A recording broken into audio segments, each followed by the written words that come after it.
TNT Sports presents NASCAR. Tonight, it's the Pepsi 400 at Daytona from the Daytona International Speedway in Daytona Beach, Florida. It is a hot, humid night, but a very dry evening for now. Jimmy Johnson looking for another win at Daytona, already aboard his car on pit road. He rolls off fourth tonight. Championship leader Jeff Gordon starts on the pole after qualifying here was rained out on Friday. He will lead the field to the green flag for 400 miles. Jeff Burton, a former winner of this race, getting strapped in, getting ready to go. The Pepsi 400, the thoughts of some of the drivers on winning this race. We used to say it was like a 185 or 190 mile an hour chess match, and it still is to a certain degree. The July race is a lot different because it gets hot. I mean, this is a really big handling race. Just try to stay at the front, try to, keep in position all day long, try to keep the fenders on it. Obviously, slam, drafting, bumping into somebody too hard, you can, you hurt your aero, and then you don't have the chance when you get the opportunity at the end. And when you come here, it's always hot, slick, you're sliding around, and you got to keep the car on the loose side just so that you're able to maneuver once the tires get old. This will be the 98th race at the Daytona International Speedway. This is the first time qualifications have been canceled due to rain. So the field was set by the NASCAR rulebook. That puts championship leader Jeff Gordon and the man second in points, Denny Hamlin, on the front row, followed by Matt Kenseth, Jimmy Johnson, and Jeff Burton. Big night here at Daytona, big night for all of us on TNT. Here are the words you've been waiting for. Let's go trackside and get the command. And now, race fans, for the most famous words in motorsports, the star of Universal Pictures movie, I now pronounce you Chuck and Larry, Kevin James. I just got three things to say. God bless our troops, God bless America, and gentlemen, start your engine!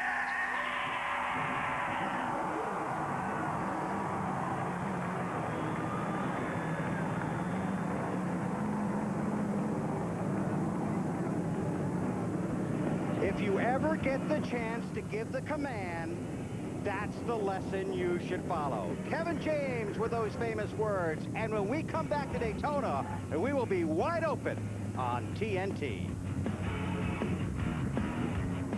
Yeah. First teamed up, and they took a checker flag right here. At Daytona! Woo! Talk about teamwork. And chemistry. It's important. It's everything. Jeff and Pepsi have Had it since the beginning. They've had some. amazing finishes, too. And what better way to? Celebrate as Jeff goes for his fourth Pepsi 400. Win tonight. Yeah! He's going to drop the wheels off that 24 car. The Pepsi! And Jeff Gordon. 10 years running? And 10 years winning. Yeah! And here's to many more. Thanks to everyone, this has been a milestone year all around. From the great start our team has had this season to the celebration of my partnership with Pepsi. This also marks a big year for TNT with the introduction of their new wide-open coverage broadcast format. As someone who knows a little something about running wide open, it's only fitting that they asked me to introduce this revolutionary new concept for NASCAR coverage. The fact is, a majority of viewers still watch the race on a 4x3 television. You guys get this. Unfortunately, this doesn't leave much room for in-race stats like running order and other race information. The graphics must be superimposed over the footage. So the director and camera operators are left with very little real estate to capture the action. Now, if you're cool enough to have an HD TV, you get this. A 16:9 image or 22% more picture. And if you know anything about watching NASCAR, that 22% makes a huge difference. So TNT has found a way to give you guys complete coverage whether you're watching a standard or high-definition television. The idea was to still that 16:9 action, strip away all the graphics, and give it to the 4x3 viewers. Now, when you watch a 16:9 image on a 4x3 TV, it gives you that letterbox effect. TNT plans to make use of that letterbox space by moving the footage up and filling in the leftover area with all the stats and information you want to see, but without it getting in the way of the action. So buckle up, because this is TNT's wide open coverage. On behalf of Pepsi and its bottlers, enjoy the Pepsi 400. TNT Sports live at the Daytona International Speedway for the Pepsi 400. And now you know the ground rules. We are wide open from green flag to checkered flag for tonight's running here on TNT. Hi, everybody. Bill Weber along with Wally Dellenbach and Kyle Petty, and thanks for joining us for our wide open coverage of the Pepsi 400. A number of stories to go over before we go green, but first of all, let's start with qualifying. It was rained out. That puts the best guys in the business at the front of the field and some guys that have been struggling at the back. But some fast guys in the back. When qualifying was rained out, the guys that are the last 5 or 6 cars, guess what? They were setting 2, 3, 4, 5, and 6. Those guys had to qualify on time. So they've got qualifying setups, whatever that means, because the difference between qualifying and race is so small now. The guys at the front practiced on race stuff. Jeff Gordon, guys like that, they were 20th, 15th, somewhere in that range.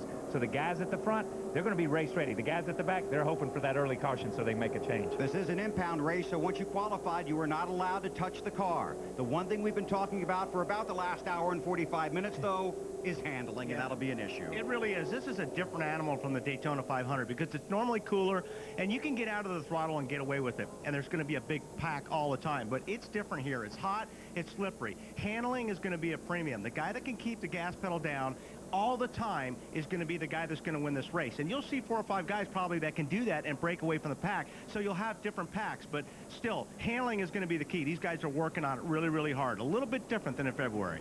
The car is out on the track getting ready for tonight's running of the Pepsi 400 here at Daytona. And as you can see, tonight, this is the first race at Daytona since the passing of Bill France Jr. last month. As a tribute to Mr. France, a 44th race car on the track for the pace laps tonight, driven by 7-time series champion and 7-time Daytona 500 winner Richard Petty. Mr. France was the guiding hand on the wheel of the sport for decades, and nowhere is he more fondly remembered than he is here at the World Center of Racing, the Daytona International Speedway. A salute from the fans of NASCAR and from the NASCAR family. And on one of NASCAR's biggest nights, Mr. France gets a well-deserved tribute from a king. Let's take a look at the starting grid for tonight's Pepsi 400 here at Daytona. Again, qualifying was rained out, so the starting grid set by the NASCAR rulebook. Basically, that's owner's points and on deeper through the field. On the front row, it's 4-time series champion Jeff Gordon and last week's winner, Denny Hamlin. Take you back to row 2. There you will find Matt Kenseth and Jimmy Johnson out of the Hendrick Motorsports stable. In row 3, it's former 400 winner Jeff Burton and Tony Stewart, who goes for 3 Pepsi 400s in a row tonight. Take a look at the rest of the starting grid, and Wally's going to try and jump on the radio. So we'll see if we can talk to Jeff Burton. Hey, Jeff Burton, this is Wally up in the booth. Can you hear me all right?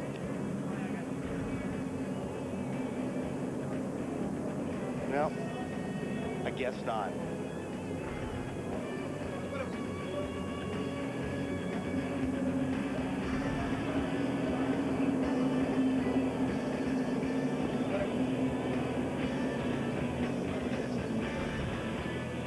It was worth a shot, though. It was worth a shot.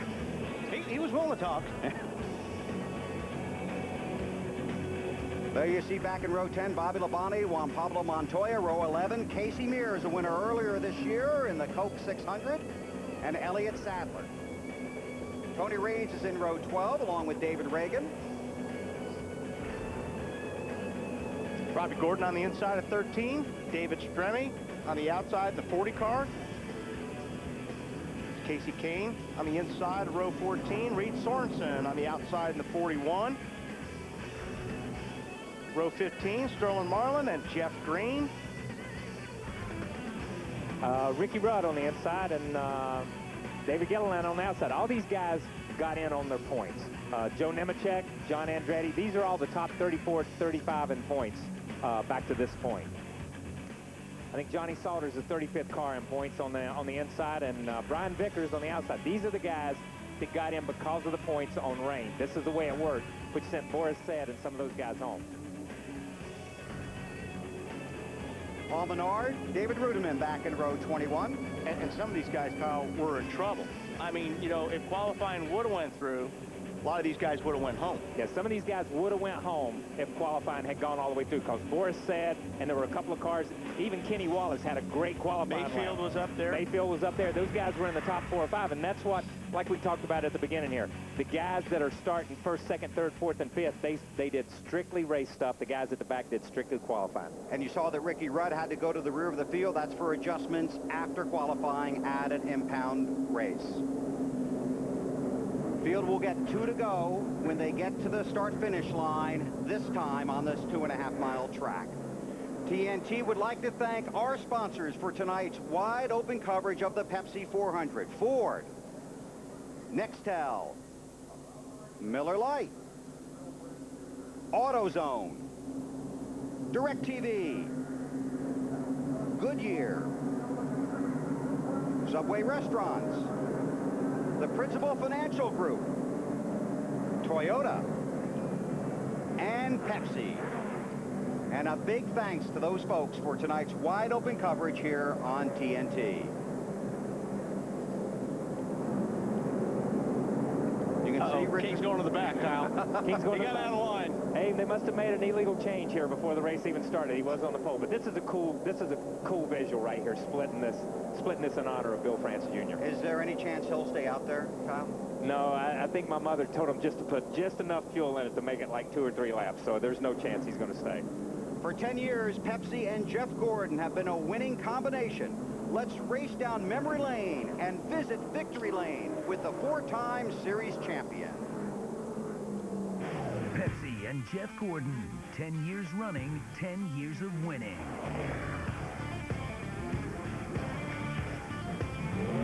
He has amazed me so many times in the car I can't even count. There's no one that has a resume to even compete with Jeff Gordon in the last decade. The record speaks for itself.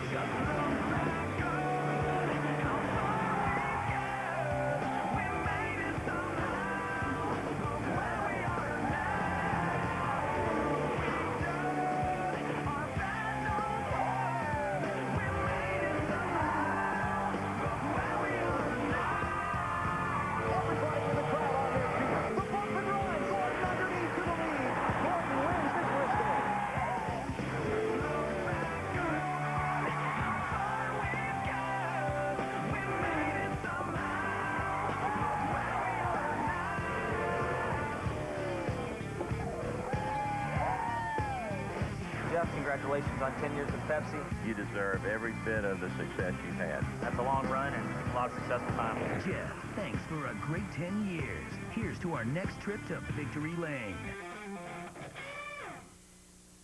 New from the makers of Pepsi, Jeff Gordon, 24 Energy.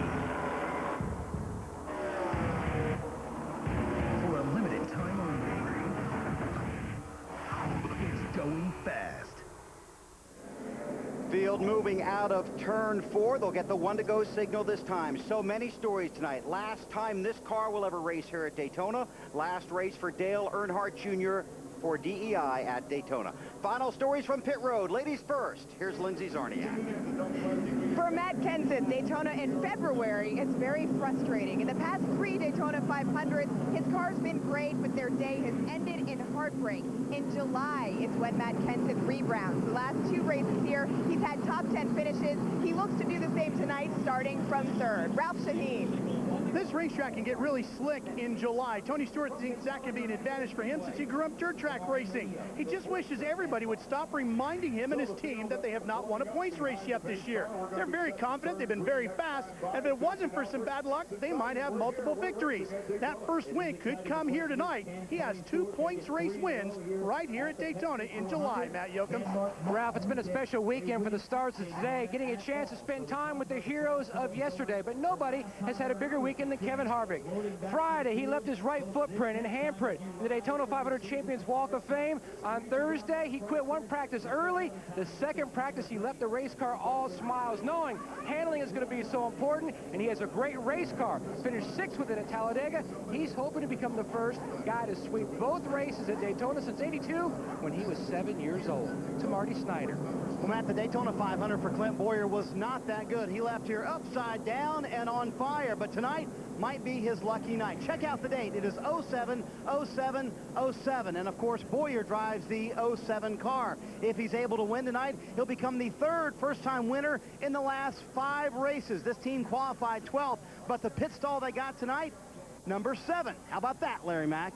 Well, Marty, I think it's going to be a night of comers and goers because so many of these teams, they have no idea what the car's going to handle like. But a lot like Wally and Bill, I want to watch those guys at the back of the field because they knew they had to qualify on time. They had to be very aggressive with setup. They had to be very aggressive with engines. So my question is, how much do they step across the line of the durability of these engines? Go back to the last restrictor plate impound race at Talladega. Half of the go-or-go-homers blew engines on into that race. Thanks, Larry. Hope all you guys have a great night down there for the Pepsi 400. You excited?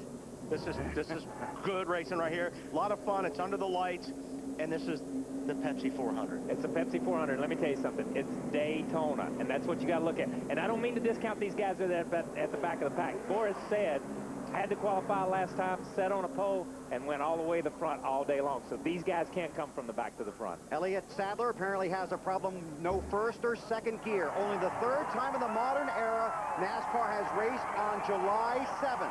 The other 2 races were both won by an Earnhardt, junior and senior, were wide open in green.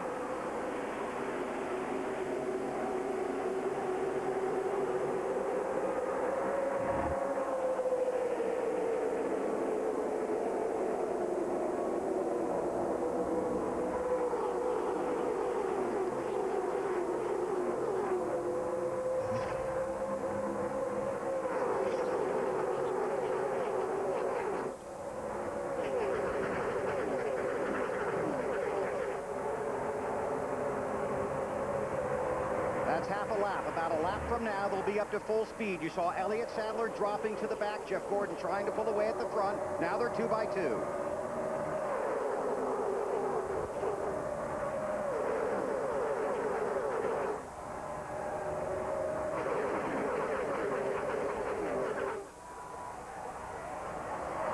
Wow, 5 bonus points for leading that lap.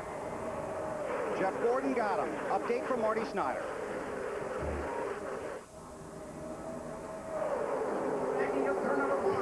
Bill, real quick, Elliott Sadler said before the start, as you mentioned, no first or second gear, said he just wanted to get out of the way. He didn't want to get run over. And I think the reason why he didn't drop to the back, Kyle, is because if he would have dropped to the back, the pack would have left him. He at least got rolling enough to where he's at least hung on to the back of the pack right now. Yeah, and that's a great observation because if he had dropped to the back, like you said, he started, what, 15th, 18th, 19th, wherever he's at in points, and he dropped back to almost 42nd or 43rd, but he was able to keep a car behind him that kept him pushed up in the pack. What's going to be interesting is if we follow that story for the rest of the night to see what his pit road is, because everything about pit road is second gear at a certain RPM, and if he doesn't have second gear, what's the RPM going to be in third, or how's he going to get down pit road? Well, and also, even if he comes in with a pack of cars, they're going to leave him. If you don't have those 2 gears, you're in big trouble.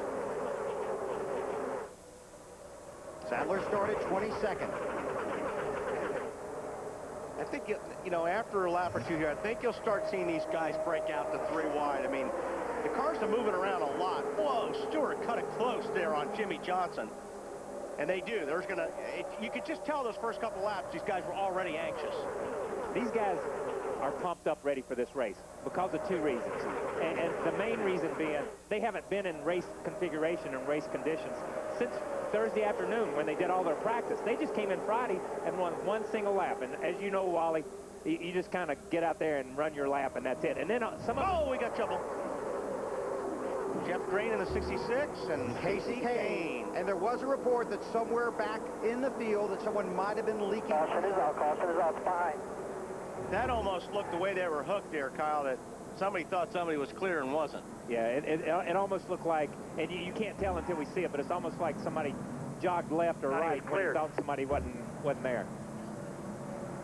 Let's take a look from upstairs. First caution of the night. Yep, and that's exactly what it was. Yeah. Jeff Green thought he was clear. Casey Kane was just up on his right rear quarter panel, and there wasn't enough room.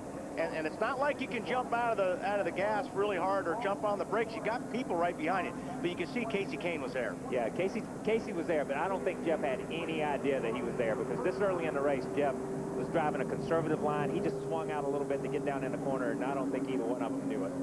And Jeff had such a solid run last week at New Hampshire. And I'm going to tell you something.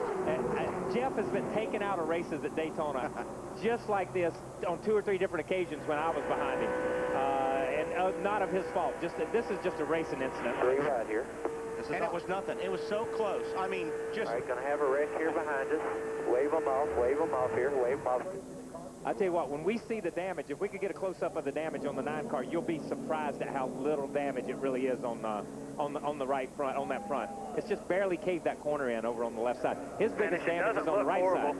Yeah, it's just, they could get that left front fixed. That's Larry, I mean, as you know, they've got to get that part of the car fixed because of the aerodynamics. I mean, there's no question, Wally, the most important part of that race car is the front fenders and the rear spoiler. But the one thing I want to point out, we talked in the pre-race about how important the spotters on top of the grandstand. Where those guys were going out of the trowel down to turn 1, it's almost the worst situation for the spotter because they're actually driving away from the spotter. All he's looking at is the back of the car. And I know when I'm spotted here, what I've told the guys, you're on your own for a second till I can get you down into turn 1. You know, also, Larry, right up against the wall, along the front straightaway, you're in the shadow if you're up right against the wall. Tough situation for the spotter right there. So Kane on pit road early, 5 laps complete here in the Pepsi 400. Left front tire off. Get the left front. Green to the garage. Yeah, Green's got a little bit more damage there than Casey Kane. Marty? Yeah, Bill, the damage not really as bad as they thought it would be for Casey Kane. They're really focusing here on the left front. They've already taken right side tires. They put on left side tires just now. They're going to patch with Bear Bond this very left front of the car for Casey Kane, get him back out on the racetrack to update his teammate Elliott Sadler. He said in first and second gear, sounds like there's a real bad rattle in the transmission, so he's not there. So he has to start in third. As you guys pointed out, he is very concerned about pit road. Thanks, Marty. The only full-screen commercial content in tonight's race broadcast comes from our local cable partners. We're required to give them 3 breaks an hour. Here comes the first one. It's under caution, and our wide-open coverage continues in 90 seconds. In Daytona Beach for the Pepsi 400 at Daytona under our first caution after contact between Jeff Green and Casey Kane. Casey Kane will be heading back to pit road. Field will get the 1 to go this time when they get to the start-finish line. Denny Hamlin is the race leader, then Jeff Gordon, Matt Kenseth, Tony Stewart, and Kevin Harvick. Yeah, you know, we go back and look at the 9 car here. We talk about, Wally's talked about handling. Part of handling is the aerodynamics, but part of aerodynamics is shape.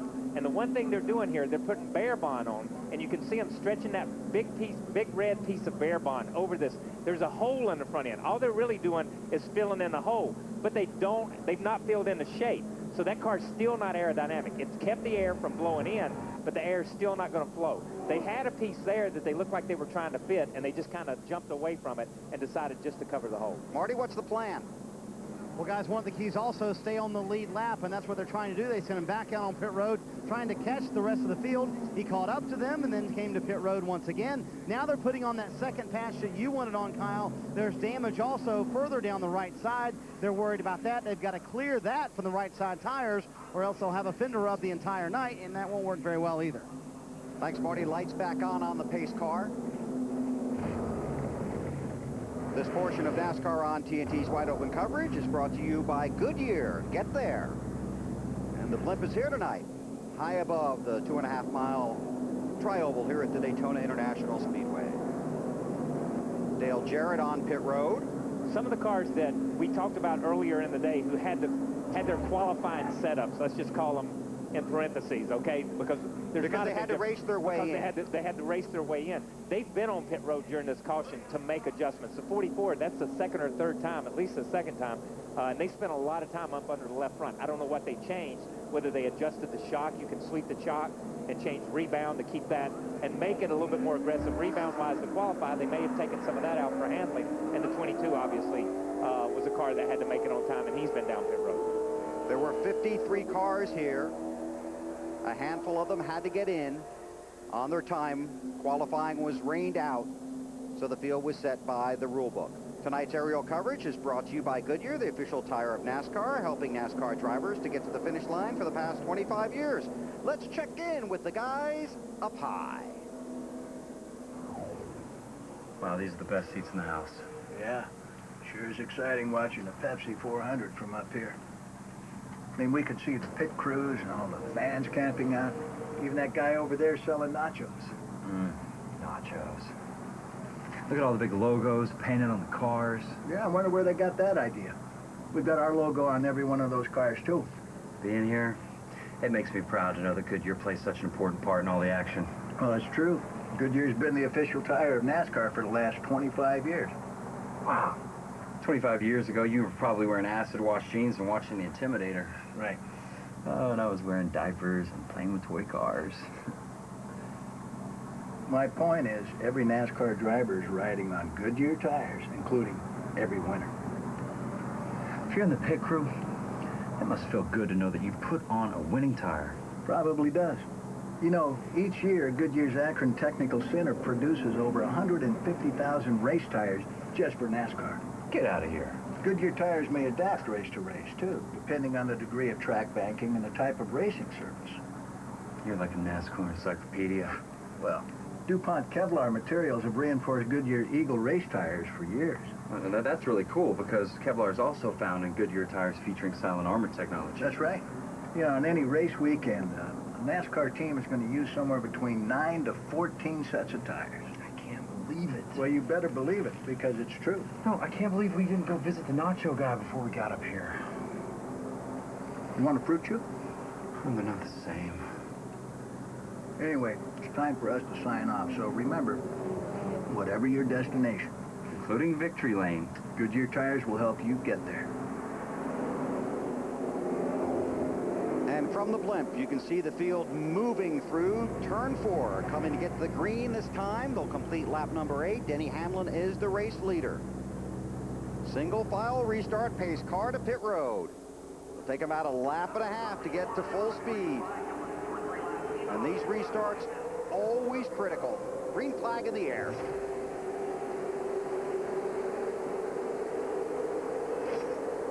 And normally you'll see somebody, if these guys get a run on the leader, like you see right here, they're going to make their move or they're going to look. Now, Hamlin's going to block a little bit. If he can, try to keep him behind him. Then it makes it a little bit tougher for them to make the pass once they're up to speed. But the best way to jump out on somebody is on a restart, especially if you have help. That's one of the few times you have help is on a restart. Because once they get in line, these guys are afraid to pull out on each other, especially this early in the race. You just want to kind of maintain. And as soon as I say that, Jimmy McMurray pulls out on all of them and goes to the inside. McMurray trying to pick up a couple of spots. There's Clint Boyer. Gordon taking a look. He's got help. Gordon trying to recapture the lead from Hamlin. I don't know if he's got enough help, but Stewart's got a pretty good run. I would thought he might jump up, but then he's on his teammate as well. So that's a pretty strong line right there down on the bottom. Yeah, and you know, we talk about the racetrack being slick. Right now, the tires, because you're just coming off of a caution, have had an opportunity to cool back down. So they've still got pretty good grip in them right now. It's going to take us 10 or 15 laps before we really see these guys try to get strung out and try to get in line a little bit. Teammates from Joe Gibbs Racing up front. The 11 of Denny Hamlin, the 20 of Tony Stewart. Let's get a report on Jeff Gordon from Marty. Talked to Jeff right before the race, Bill, and he told me that he would try this early in the race, the high line. He's fairly convinced, though, that the bottom will be what works late in the race. He said he would try the high line early, though, just to feel it out and see what it would do, Matt. Marty right alongside is his teammate, the 48 of Jimmy Johnson. They've been battling radio issues since the pace laps, but he's also now making some mental notes for later in the race. Here's part of the conversation on the radio. Ralph? Matt, it's no surprise to see Denny Hamlin out front. This is a view the field has had quite a bit this year. He's led 711 laps just coming into tonight's race. That's second only to Jeff Gordon, who's only led a little bit more than 40 laps more than him coming into tonight. McMurray, Earnhardt Jr., Kurt Busch in the middle in the 2-car. Now this right here, Kyle, I don't know how much we're going to see once they get a bunch of lap on these tires, this 3 wide stuff, because once these cars start moving around, that 3 wide stuff is going to be really, really scary. Yeah, I don't believe we're going to see a lot of 3 wide on 30-lap tires or 25-lap tires. We can see it right now because these cars are really sticking good. I want to go back to something that happened right here, just going out of the screen. The 24 car, he pulled out, and the 17 jumped in behind him. And Wally, you know this. There's guys that can lead, and there's guys that can push. And obviously, Jeff's just marked the 17 off his list saying he can't push. Yeah. He can't push. I need to get away from the 17, but he can't get back down there in line, and he'll make a mental note of that later in the race to make sure he doesn't get hung in line with the 17. And it's funny how you're able to do that as the race goes on. You begin to check cars off your list that you don't want to be running with, whether in front of you or behind you. This portion of NASCAR on TNT's Wide Open coverage brought to you by NEXTEL. And going back to what Kyle was saying, you could draft, you know, if you've got a Ford, you can draft with the Chevy, and he may not be any good, but the next Chevy may be really, really good. Yeah, I don't know why that is, but it just depends on the car. I don't know why it is. We used to hear people talk all the time. You know, the Chevys, if I get behind them, I just lose my nose. But I'm good behind a Ford, or if I get in front of a Ford will really push me. And it really depends on the engine combination and the gearing that some of these guys have on whether they can push or pull. Some of these guys set up to run up front with the gear-wise so that they can just get strung out and let somebody push them along. But they got to have somebody to push them help them push through the air there. Lindsay, how about the Ford of Matt Kenseth? Matt Kenseth right now feels a little bit loose, and you guys, he described it earlier as saying that restrictor plates are maddening to him. He says that it's because he just hates being at the mercy of those cars behind him, just like you guys were talking about. He said, for example, if you have the shot at second or third of the last lap, you pull out, you could end up winning, or you could end up dropping out of the top 10. You're right. I mean, you're digging every lap. I mean, it drives you crazy because you can run side by side and you're trying to pass a guy, and you're absolutely right, Lindsay. You've got to have help to make a pass, and a lot of it sometimes. 15 races for Matt Kenseth at Daytona. His best is a 5th last July. He's led a total of just 58 laps here. He was 27th in February.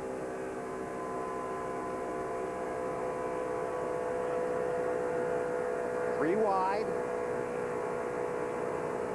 Oh, Hamlin. Teammates, Denny Hamlin and Tony Stewart. Stewart, who was going for his 3rd straight win. Oh, there's still wrecking. There's Junior. It's what Kyle talked about on the pre-race show. There's one wreck, and then there's the follow-up wreck.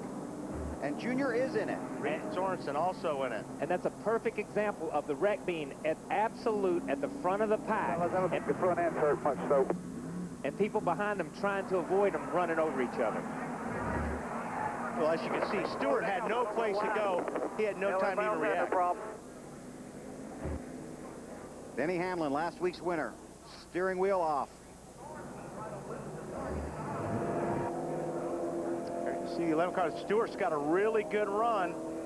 It looked like he got in the back of the 11 car, Kyle. Yeah, that wasn't an arrow loose. That was a touch. As a car owner, that is a nightmare come to life. Nightmare, exactly. And see these guys back here, like I was talking about, everybody's checking up and he got no place to go. On board with Tony Stewart.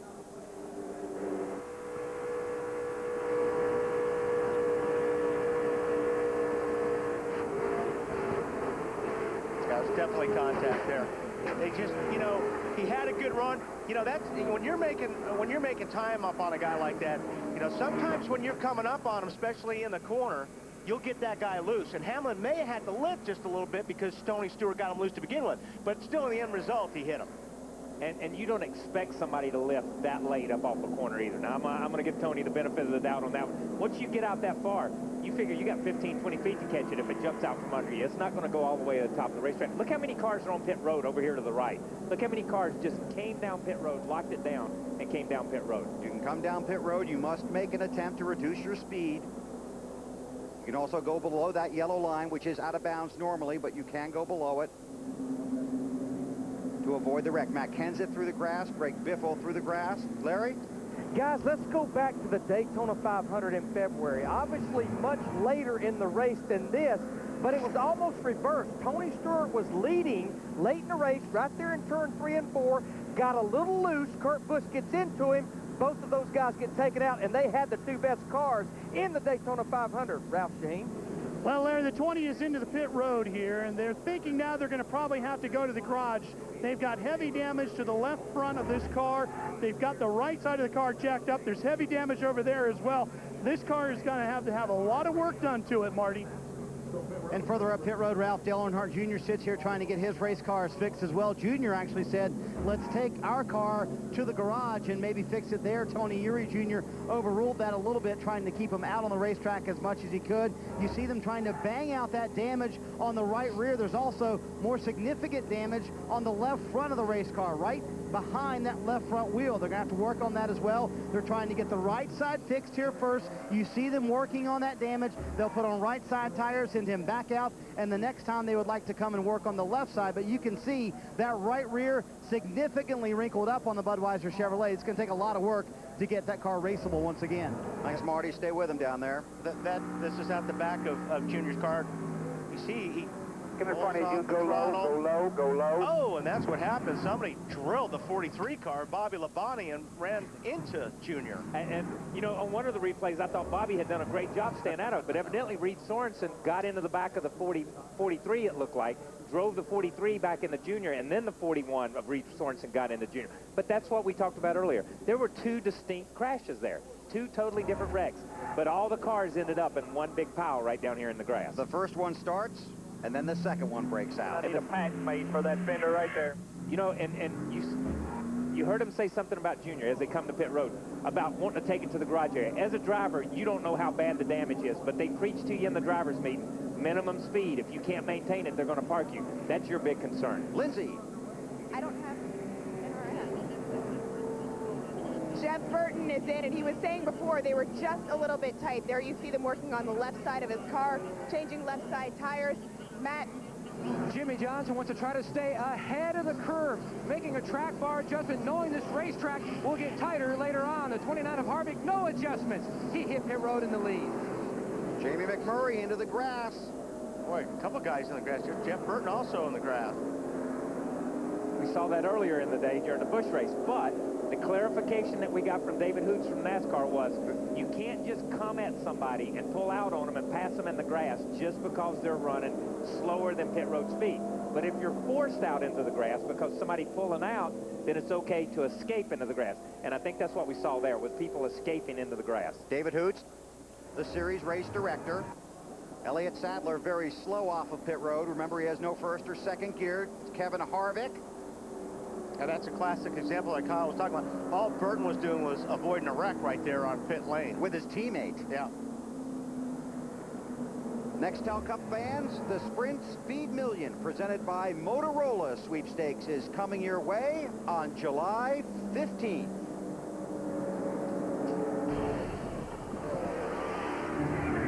Coming this summer, 12 lucky fans, $1 million at stake. And the most important phone call ever. Hey, buddy, it's Denny. Hello? Hello? The Sprint Speed Million, presented by Motorola Sweepstakes. The sweepstakes starts July 15th. So cleanup continues here at Daytona after a multi-car crash that has included Dale Earnhardt Jr., Tony Stewart, Denny Hamlin, Reed Sorensen, Bobby Labonte. Required to take 3 local cable breaks an hour for your local cable operator. That's the only time we'll break away from the action. Wide open coverage on TNT continues in 90 seconds. Saturday night at the Pepsi 400 at Daytona. Kenny Wallace is scored as the race leader, did not come down pit road with the rest of the pack. This portion of NASCAR on TNT's wide open coverage is brought to you by NASCAR Hot Pass, only on DirecTV. 18 laps complete, still under caution. The sport of NASCAR grants fans close access with its stars, but NASCAR Hot Pass, only on DirecTV, lets you ride shotgun with top NASCAR drivers. Rise and shine, race fans. It's the day we've all been waiting for. Hey-o! race day. Race day. That's right, Pete. It may only be 7 in the morning, but it's never too early to start talking racing. I mean, NASCAR, Daytona, this is what it's all about. This is what it's all about. You know who I've got my eye on? That number 29 car of Kevin Harvick. Oh, yeah. I think he's definitely the one to watch today. I cannot disagree with you there, but the field is going to be tough. I know I just can't wait for the green flag to drop at Daytona. For NASCAR fans, there's no day like race day. And for the true fan, there is only one way to watch. NASCAR Hot Pass, only on DirecTV. NASCAR Hot Pass on DirecTV gets you closer to the action than ever before. It's like riding shotgun with your favorite driver. See the race from 3 different screens to help you follow all the action on the track. Go behind the scenes and hear every move your driver will make by listening to live in-car team audio. All right, boys, get it ready. Bring him in next time around. With just a little loose. Might need a left front adjustment. Chart speeds, RPMs, and other crucial race data with real-time car telemetry. DirecTV brings you closer to all the heart-pounding racing action, from the green flag to the checkers. Do what you gotta do, baby. Come on. Come on. He did it. Kevin Harvick wins the Daytona 500.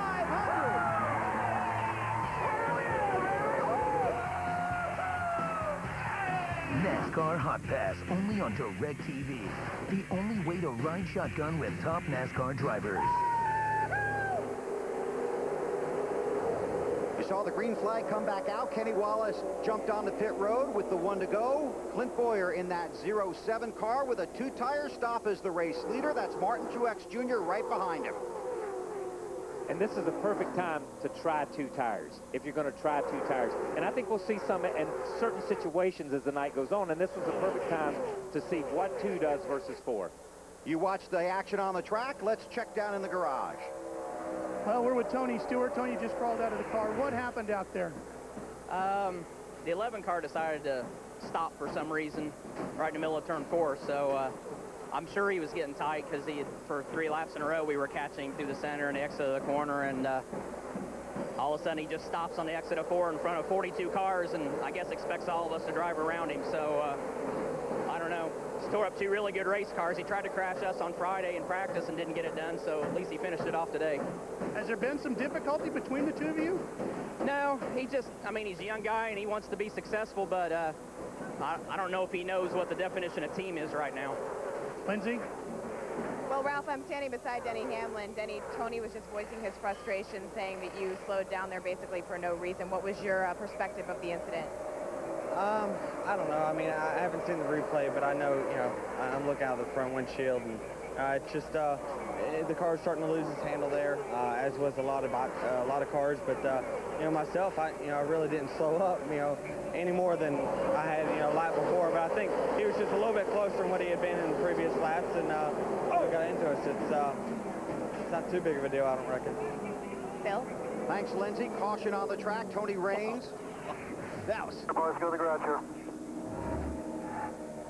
Man, that's just unusual. I mean, really, this is unusual. We don't normally see this. No. And this racetrack must just be incredibly slick, and these cars are either pushing real bad, and I think Denny said something really... I don't know who it was, got into the back of you off the 4. I think Denny said something really that's telltale sign of where the night's going. We'd only run 10 or 15 laps, and he said the car was already losing its handle. 10 or 15 laps into a race, when the car goes away, you're in trouble. Larry? Guys, we talked about this during the entire pre-race. And Kyle, you ran the Daytona 500, and even though we know the track has a lot less grip in July, this track did not have a lot of grip, and there were a lot of ill-handling cars in February, and I think you throw the impound race in on top of these guys with only 2 practices on Thursday, I think we're going to have a lot of ill-handling cars throughout this entire 400-mile race. I got to agree with that. And then throw the heat and the humidity on top of all that. I'm going to tell you, man, we got a lot going on out here right now. Okay. Keep coming. No, got to spin. He's up high here. Okay. All right, 44's with you. Slow down here. There you go. Brian Vickers on board. But that really didn't have anything to do with handling. No, that had something to do with somebody running into each other in a straight line. Right. I'm going to tell you that. That's exactly right. Somebody punted the 96 car. We don't have a good shot of it yet, and hopefully we will. But somebody absolutely punted the 96 car in the short chute, in a straightaway, where you've already made it past the point where Denny and Tony seem to have their problems. Dale Earnhardt Jr. in the 8 car will be the lucky dog. He was involved in an earlier caution here in the Pepsi 400. 22 laps are complete, or excuse me, 22 laps are complete. Take a local break, and our TNT wide open coverage will continue in 90 seconds.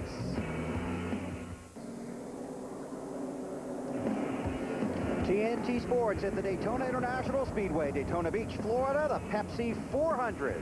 The NASCAR NEXTEL Cup season hits the halfway mark when the checkered flag falls tonight. All right.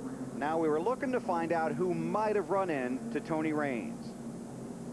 RaceView can help us out with this. You can find this at NASCAR.com. There's Stremme in the 40. And from the race view, obviously we're not looking at real cars here. We're just going off the GPS and how race view works.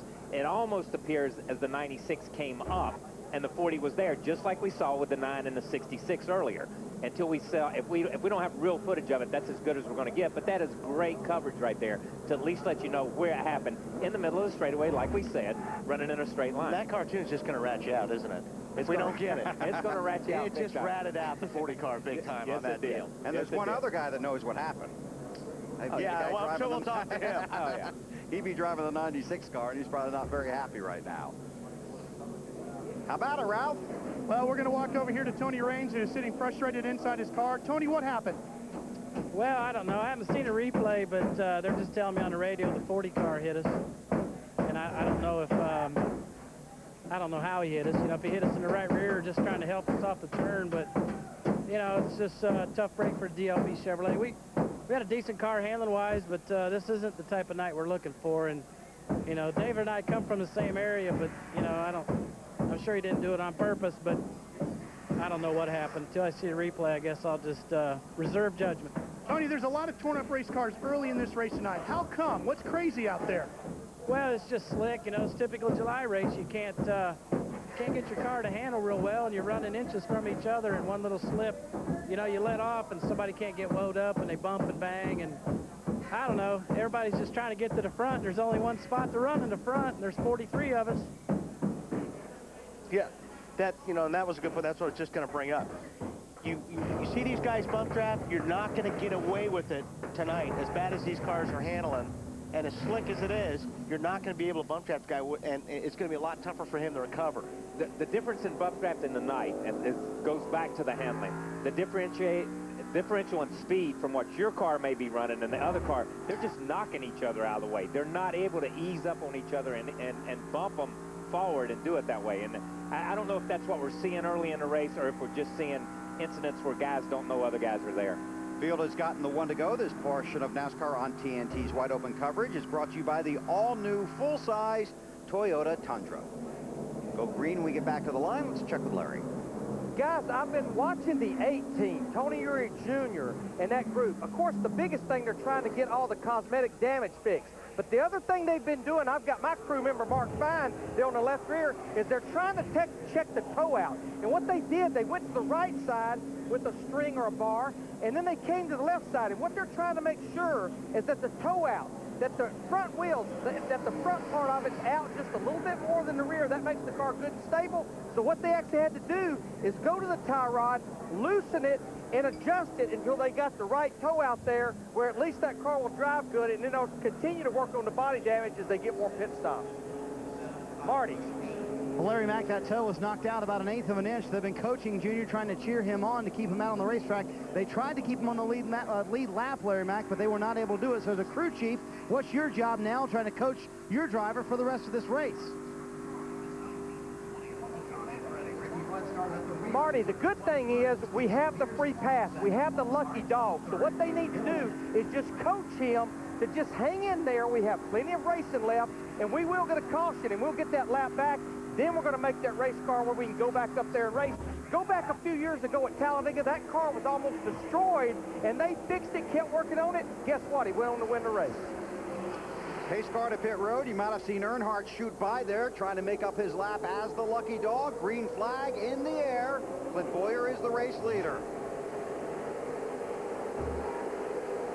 The one thing the lucky dog rule has allowed to happen is a car like Earnhardt Jr.'s, who needs extensive work. If he continues to catch early cautions, he can get this thing fixed and get back in the race. He's not out of the race by any stretch of the imagination at this point in time.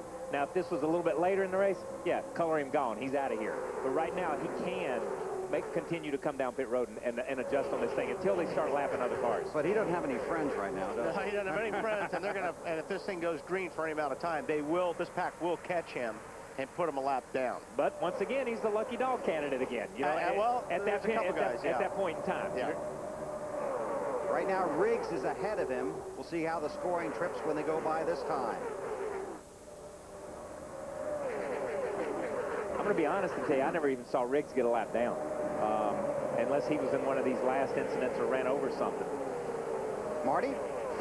Bill Clint Boyer up front with the lead on 2 tires. His teammate Kevin Harvick in third with 4 tires. Harvick wondered, hey, teammate, how are those 2 tires working out for you? How'd your car feel there on 2 tires? Harvick was wanting to know. Come on, we'll talk after the race. We'll email and talk to him. It's fine. They said they would email during the race, and then he would talk to him after the race. No secrets, or actually there are secrets, even between teammates, right, guys? Yeah, I got to give him that. That basically what he was saying when he said we'll talk after the races. They're doing pretty good at this point in time, and I don't want him to try him and get up in front of me at some point in time, which is good. You know, like I said before, when we came back from break a minute ago, now's the time to experiment and try stuff. When you can get away from it and at least run in a pack, or get away with it and at least run in a pack and be swept along with them, you don't have to fight the car. Well, you see Nemechek right there in the middle in a 13 car. Boy, that car does not look stable in between those cars. And Wally, you know what that does is when you're in the 1 car or the 42 or the 6 and you're watching that 13 pinball back and forth, you're thinking, oh my God, gas brake, left, right. I don't know which way to go. So it really backs up the rest of the field. But your eyes are wide open. Wide open, man.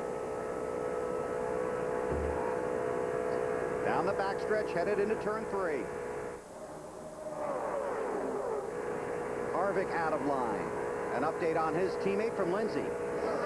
Jeff Burton came on the radio and said that he was feeling a little bit tight, but the track is much, much quicker than he expected it to be early on. So I know a lot of the drivers down here are saying that. And guys, something else that these teammates are looking to communicate about is just how those new engines are doing, the RCR-DEI combination. I talked to Richard Childress earlier, and he said that's a big test, and they want to gain all the info they can from this race. And a number of cars running that power plant here this weekend. Well, you saw Harvick just go straight to the back there when he got out of line. Right now, it looks like these guys that are running the bottom right now are able to keep that gas pedal down. They're handling good, and that's why they're being able to stay on the bottom. I think the guys that are handling not as good are up on top because they're having to crack that throttle, get the car to turn, then get back in the gas. And you know, the funny thing that you hear, if you listen to what everybody down pit road has said, what Lindsay said and what Matt said and Marty and Ralph, what everybody has said, they're talking tight. Nobody's saying my car's loose. Exactly. Nobody's saying I'm loose, I'm free. We heard Tony say, well, maybe Denny got a little tight coming up out of the corner. So the racetrack must have a tendency tonight to be a lot tighter than what it has been in the past, because these guys are running, oh my God. That took my breath. These guys are running all over the racetrack looking for new asphalt to get some grip. Boy, and all over the racetrack, it's the right turn. That was a right-hand turn in the middle of the corner. This portion of NASCAR on TNT's Wide Open coverage brought to you by Miller Lite. Jamie McMurray in that 26 car hunting the lead. And oh, look at Burton up the track. Well, the 12 of Newman got right. Oh, I'm telling you what.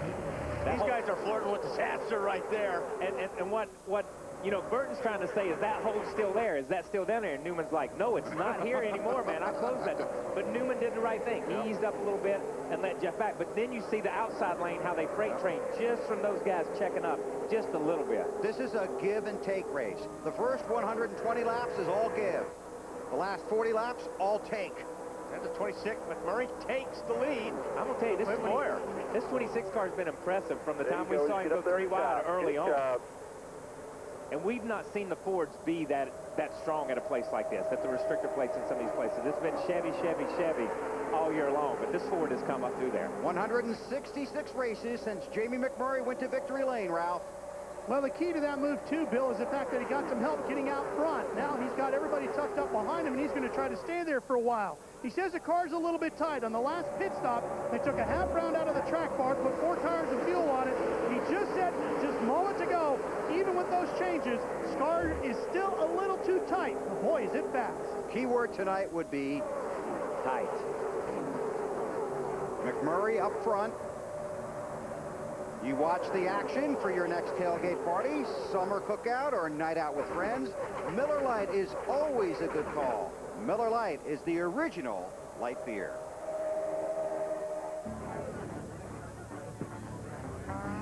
Can you believe all these caution flags this week? Man, they practically ruined a good race. Yeah, it seemed like they're gonna race all day under yellow. Said there's debris on the track. Debris? I didn't see any debris. Yeah, me neither. What's the definition of debris? Apparently stuff you can't see on the track. I mean, you would think if they're gonna throw a caution, you would have to be able to see it with the naked eye. I hear you. It's like throwing a caution flag because you got a bug on your windshield. No doubt. Or red flag in the race because your zipper on your fire suit is broken. Or canceling a baseball playoff game because you ran out of hot dogs. Or canceling a championship football game because you broke a shoelace. That's like sending the award-winning taste of your Miller Lite back because you got a torn label. Hey, you guys know, that would never happen. Good call. That's Kurt Busch. Number 2. Wow. Hey, in guys. my bar. I wonder if he could handle my 4-cylinder. It's like half his car. He looks like an astronaut. Yeah, he can hear you. Miller Lite is brewed to have real beer taste that's not watered down. Miller Lite, the original light beer. Hey, dude, you got, like, debris on your face. I don't see it.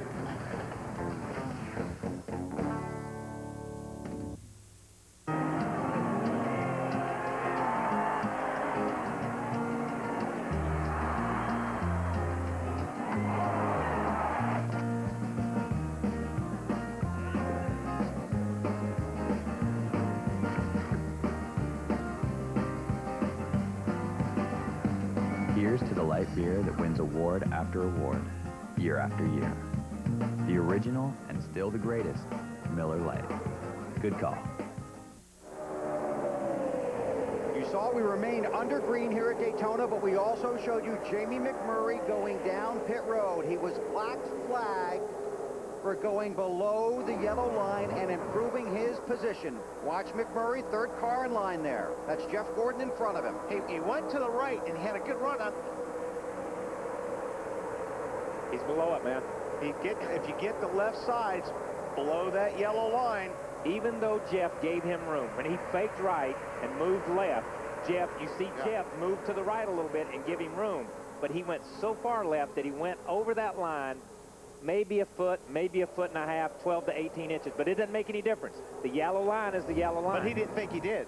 Or he would have given that spot back. He would have given that spot back because NASCAR tells you if you improve your position by going over that line, if you'll give it back as quick as you can within the next half lap to a lap, then they won't penalize you. Obviously, he did not realize he had gone that far over the yellow line. See the 24 down on the bottom there, giving the 12 of Brian Newman a bump draft. McMurray has now scored 35th. An update on Newman from Matt. Bill, 62 races since Ryan Newman last went to victory lane. Had a great run going here in the 500, running 3rd when his radiator had a malfunction, costing him a good shot at the win. Right now, he's hugging the bottom, but he says, I need a little more help with grip. The air pressure adjustment helped, but right now, a lot of guys complaining about their cars tightening up a lot earlier in the run than they had expected. Well, these cars all over the track. You saw the field blow by Dale Earnhardt Jr. There's Jr. in the 8. Junior's got to stay ahead of Scott Riggs if he wants him to be in the position to get that lucky dog. But Junior's not going to get any help from anyone, not when they're putting him a lap down. Kyle Busch, the race leader. He won the Busch race earlier today here at Daytona. Busch race last night was rained out. They ran it this morning here at Daytona. Kyle Busch, the race winner. Now the leader here. That's the on board with Junior, involved in an earlier wreck here tonight. And you would think, as big as this racetrack is, that you could get out of the way. But there is no place to get out of the way. And we see Scott Riggs coming up to pass the 8 car, which would put Scott Riggs in position for the lucky dog. I'm not sure Junior is going to be able to even hang with the draft. It'll be interesting to see if he can, but a lot of damage was on that right rear quarter panel, and you sure need that here at Daytona. 37 laps complete. This portion of NASCAR on TNT's Wide Open coverage brought to you by AutoZone.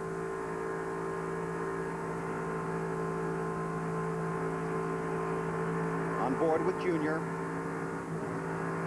And I'll tell you, another guy that's going to be worried about going a lap down is going to be Jamie McMurray.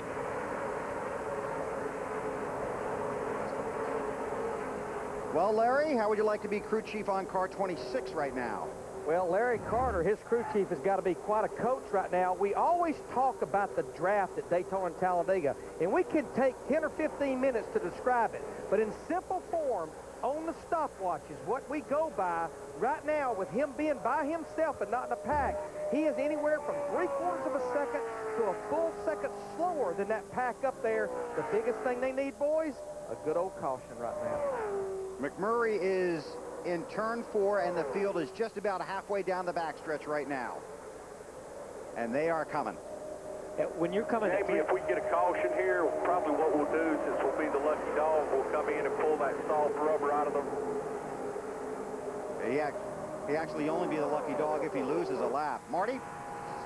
Well, guys, pacing the field right now is Kyle Busch up front, Bill, and you mentioned he won the NASCAR Busch Series race this morning. After that race, NASCAR confiscated the front springs from the 5 Busch Series car. Now, they did not take away the win from Kyle Busch, but they are taking them to the NASCAR Research and Development Center in Concord, North Carolina. They are going to study those front springs, so the 5 team on the NEXTEL Cup Series side with a little bit to prove tonight as well. And Marty, they're taking them because they were very close to the tolerance. Exactly. They were very close to the tolerance, and NASCAR just wants to look at them. Unlikely, though, that they will take away the win from earlier today. Yeah, they were very close on their field test machine, and they want to take it to their R&D, and I mean very close. So they're just double checking it once they get them back to Charlotte. But I'm going to tell you something. There is so much technology in springs now that these Cup guys are using.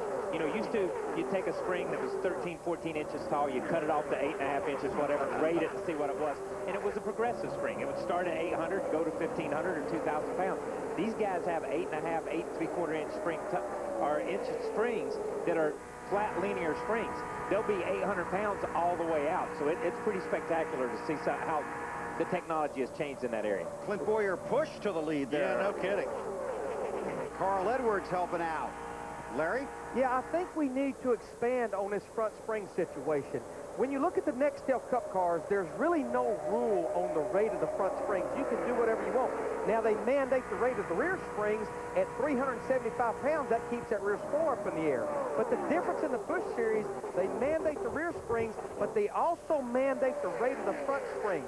The full total rate of both front springs cannot be softer than 3,000 pounds. And what I'm hearing is those rates on those front springs in Kyle Busch's Busch car, they were a little marginal. Always good to have the crew chief on your pit box.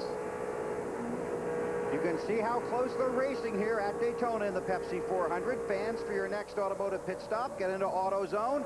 AutoZone helps you get the job done right the first time, every time. Here comes the number 21 AutoZone car. Boy, that car is really moving today. All right, boys, let's get her ready. We're bringing her in. It's got to be fast.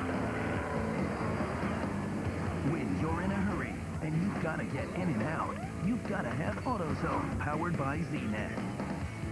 ZNet gives you pictures, diagrams, and instructions.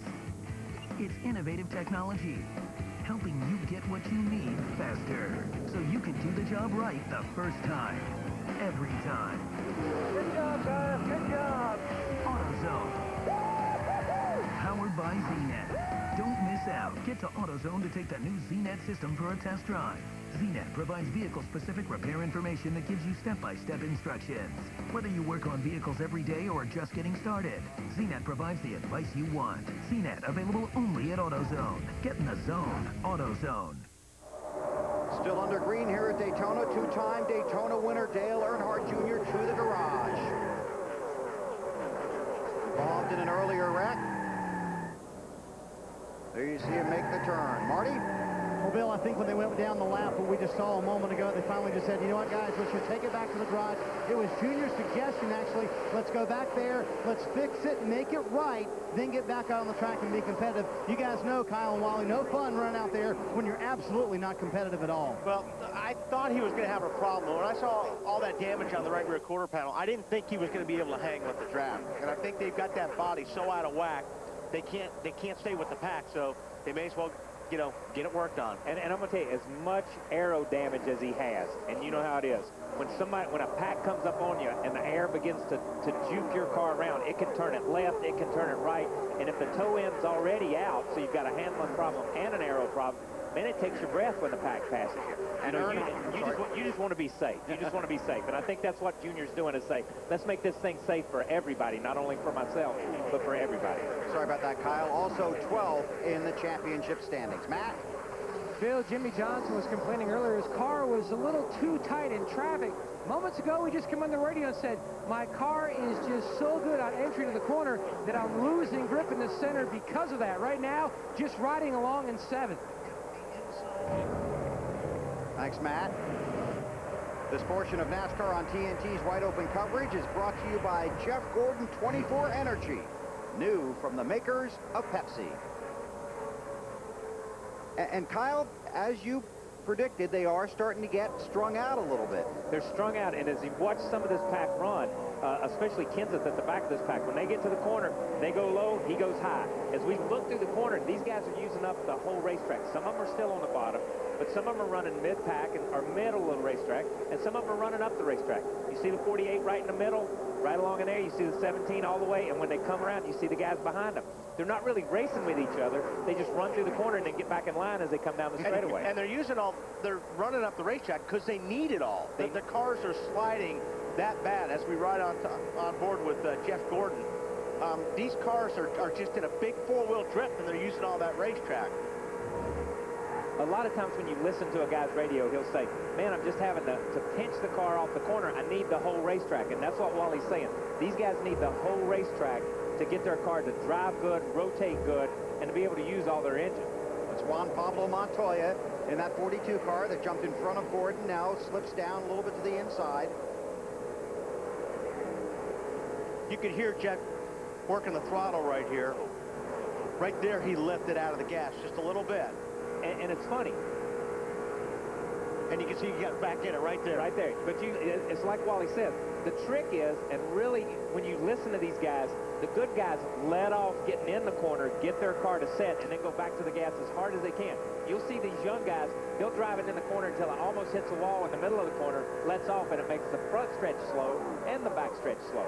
These guys make long straightaways out of the corner, and they're able to suck up on people, just like we saw Jeff Gordon pull up on the back of that car a minute ago when we were watching. And the reason why you lift out of the gas is because the car's not turning. By you lifting out of the throttle, it gets grip back in the front of the car. Once you have that grip back in the front of the car, then you can get back on the gas. Meanwhile, back at the front of the field, Clint Boyer with Kyle Busch right behind him. Then Ryan Newman. Jimmy Johnson is there in the 48. Kurt Busch in the 2.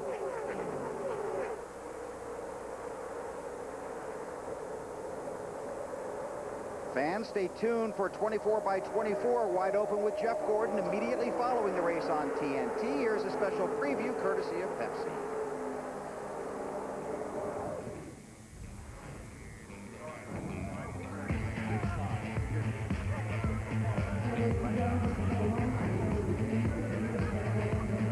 Are you guys excited about this premiere? Go Jeff! Jeff Gordon, come on out here.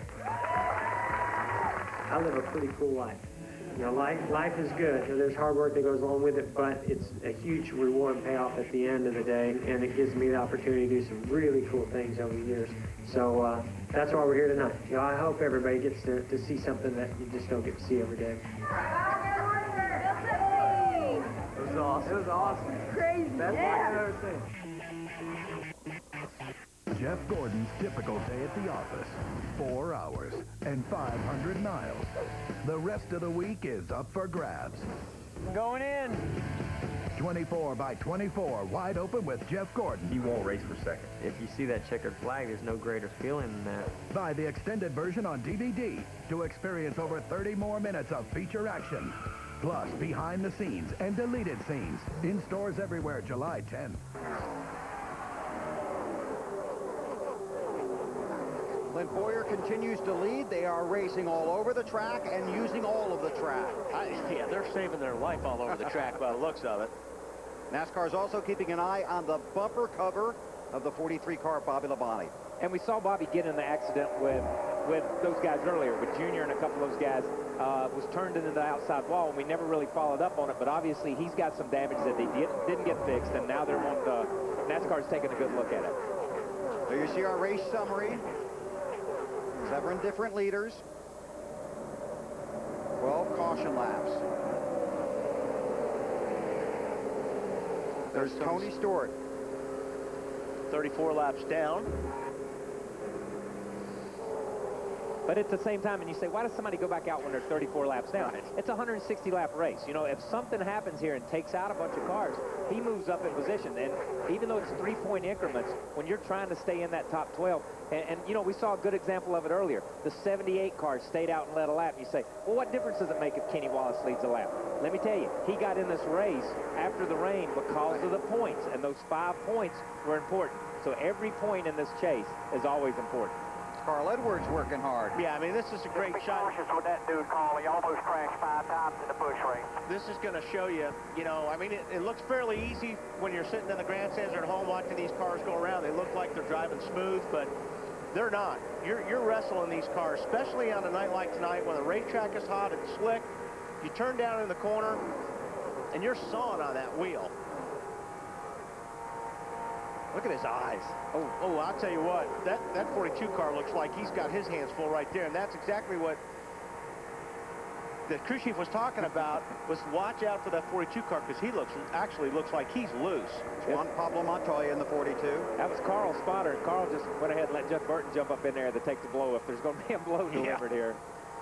But you hear the 99 just lifted out of the gas, so 99's got a little bit of handling issues right now.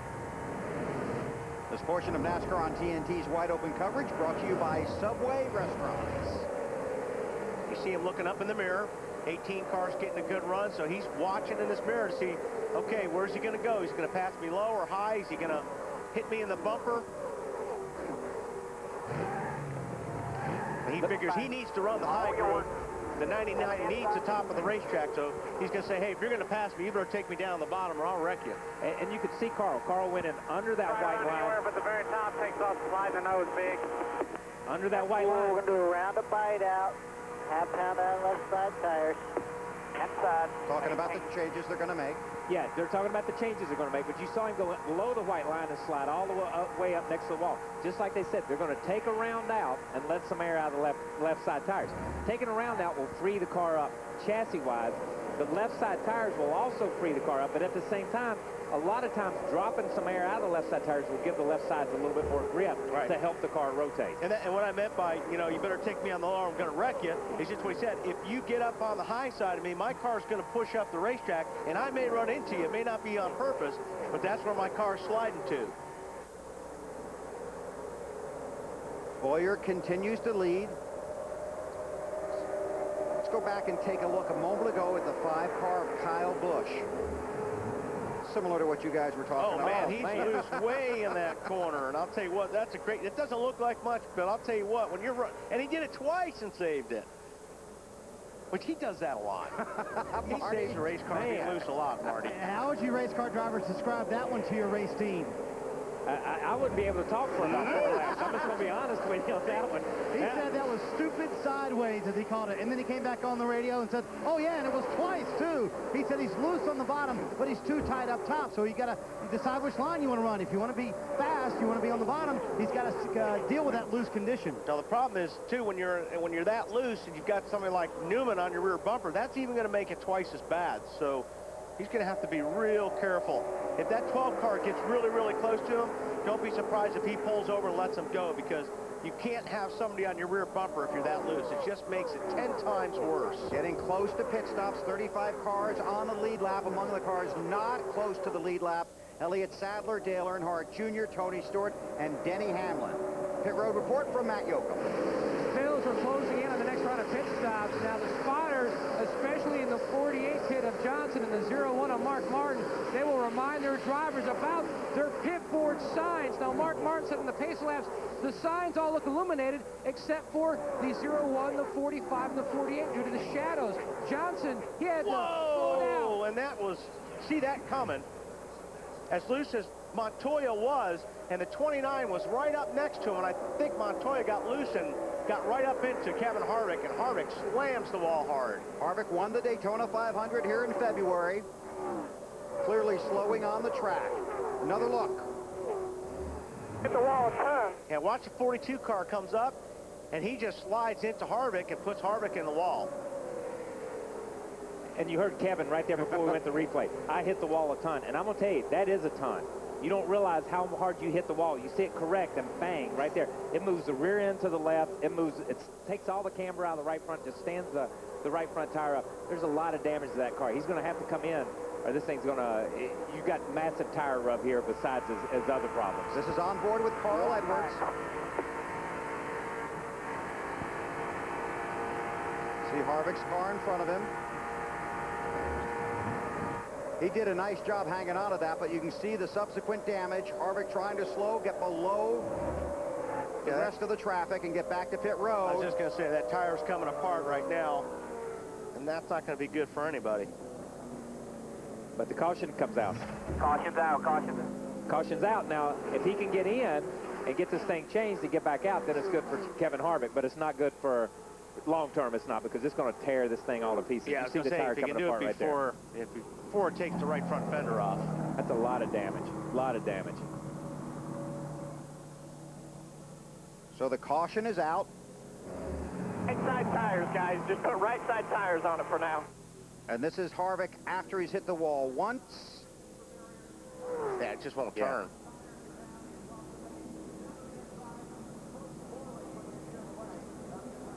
And another look in real time. See him scrape the wall. Caution out. Scott Riggs will be the lucky dog. He will come around and be on the lead lap now. And, you know, we talk about look at that thing blow out right when he jumps on the gas, or on the brakes right there. But you talk about drivers and giving them pep talks. How optimistic is Kevin Harvick? Just give me right side tires, guys. Just give me right side tires. Because that's what you want to believe. You want to believe all I need to do is put these tires on. He'll have to obviously come back in and they'll work on this thing a little bit, but he's got to have some suspension damage in there somewhere, along with the body damage that this thing has. Matt. Bill right now just trying to compartmentalize the anger over the incident on the racetrack. 2 tires this time. You can see they're looking over the right side. The game plan is just to put right side tires on now, go out, come back in. You can see that right front still smoking. Try to work on the fender rubs. Yeah, I think they wanted to make sure, too, by just putting 2 tires on, they didn't want to go a lap down because the field was almost 3/4 of a lap behind them. Tony Raines has come back out. He's 36 laps down. The field coming down pit road. Ralph Shaheen. Well, we're going to watch as our triple split comes up on the screen. We're going to take a look at the number 2 of Kurt Busch. He comes in. The car's been a little bit tight on the bottom. The gearing isn't right. They're going to go a half round up on the track bar and take a half pound out of each rear, Matt. Jimmy Johnson tight in the center of the corner off. They're going to make a track bar adjustment. Ron Mallett, the interim crew chief, making the adjustment. Small air pressure change as well. Marty? Clint Boyer, your leader, comes to pit road. They pull off the left side tires for the first time today. No changes on the chassis. He was a little bit concerned about his passenger side tear-offs. They were bunched up a little bit. That's hurting his vision, Lindsay. And Marty, Matt Kent is a little bit slow getting off pit road. He said, I'm very loose, do whatever you can. They gave him a track bar adjustment, 4 tires, and fuel. Bill? Thanks, Lindsay. This portion of NASCAR on TNT's Wide Open coverage is brought to you by Ford. Matt Kenseth in the 17 off of pit road. 58 laps are complete here in the Pepsi 400. Take a local cable operator break, then we'll come back. You're watching NASCAR on TNT. Back to Daytona in 90 seconds. for the Pepsi 400 at Daytona. Under caution, 59 laps are complete. Ford and NASCAR have a long, rich history. At Ford, there is a little bit of racing in everything they do. At Ford, racing has been embedded in our DNA. That heritage extends to Henry Ford himself, and a race in 1901 that many call the race that changed the world. My great-grandfather, Henry Ford, won his first and only race in sweepstakes. I believe that the DNA of racing started in October of 1901, and it continues to modern day. Sweepstakes was the vehicle that really catapulted Ford and Henry Ford into the Ford Motor Company. That spirit of racing is still here today, as some of the best drivers in the world of racing are invited to Ford World Headquarters to celebrate. Ford Motor Company, good to be here. The day begins with a special visit from the namesake of Ford and continues with a meet and greet with the true heart and soul of the Ford family, its employees. From there, it's on to the proving grounds, the Dearborn Development Center, where racing's finest are truly put to the test. Y'all tell my mom I love her. Here, the precision and performance of Ford's newest creations will be judged by some of the toughest critics. The foundation of Ford is based on performance of its cars on the road and its cars on racetracks. What I like about Ford racing is their roots. It's about motorsports, and that's what it's all about. We all love to drive cars, you know, and they have all these new products, and we're driving them all around, and they're asking us for our input. So this is just fun to come out here and drive these cool cars. It's a bad hot rod. Have to give old Shelby a big old kiss.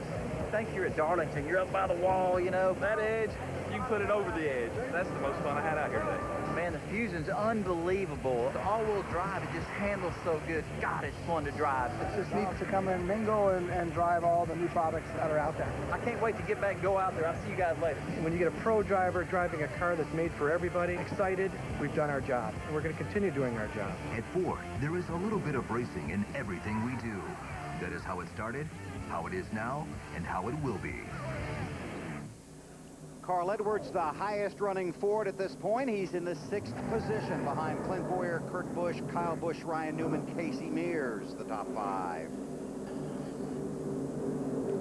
An update on Kevin Harvick's issues from Mr. Yocum.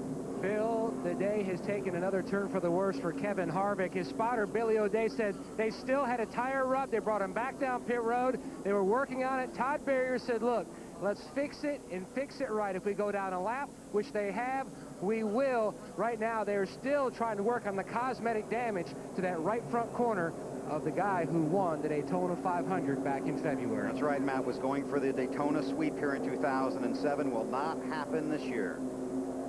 Field less than half a lap from going back to green. There are 36 cars scored on the lead lap, but Harvick is about to get bumped off of the lead lap. Bobby Labonte scored in the 35th position. Again, among the cars, several laps down. Elliott Sadler, 8 laps down. Dale Earnhardt Jr. off the track, 23 laps down. Tony Stewart is 34 laps down. Denny Hamlin, 47 laps down. Same for Reed Sorensen, all involved in contact earlier in the race. Coming around to complete lap 61. You see the restart line. The green flag will go in the air in the vicinity of that line on the track. The brothers Busch go with each other, Kyle? You know, I don't know after the Charlotte incident. I don't know either. But, you know, earlier in the race, just watching some of the stuff we watched, the 2 pulled over and let the 5 go, and then the 5 run up there a little bit, and he pulled over and let the 2 go. So, obviously, they're conscious of each other and how each other's cars are handling. And I'm going to tell you something. My hat's off to the Penske Dodge teams. Those guys have been the flagship of Dodge on these Speedway races. They run really good down here during the 500. They run really good at Talladega. And I'm going to tell you, that says a lot for these guys. They're in the top 4 right here. Well, I think that almost answered my question because I think Kyle was going to go with Kurt Busch, but... It's Kurt Busch in the 2, Kyle in the 5 behind Clint Boyer. This is for the lead, working lap 62. While they get up to full speed here, just want to update that Scott Riggs was one of the cars that started the race on a qualifying setup. Could not hang with the lead pack. That's how he lost his lap, but he just got back on the lead lap as the lucky dog. Riggs drives the 10 car for Ray Abraham. See the sparks.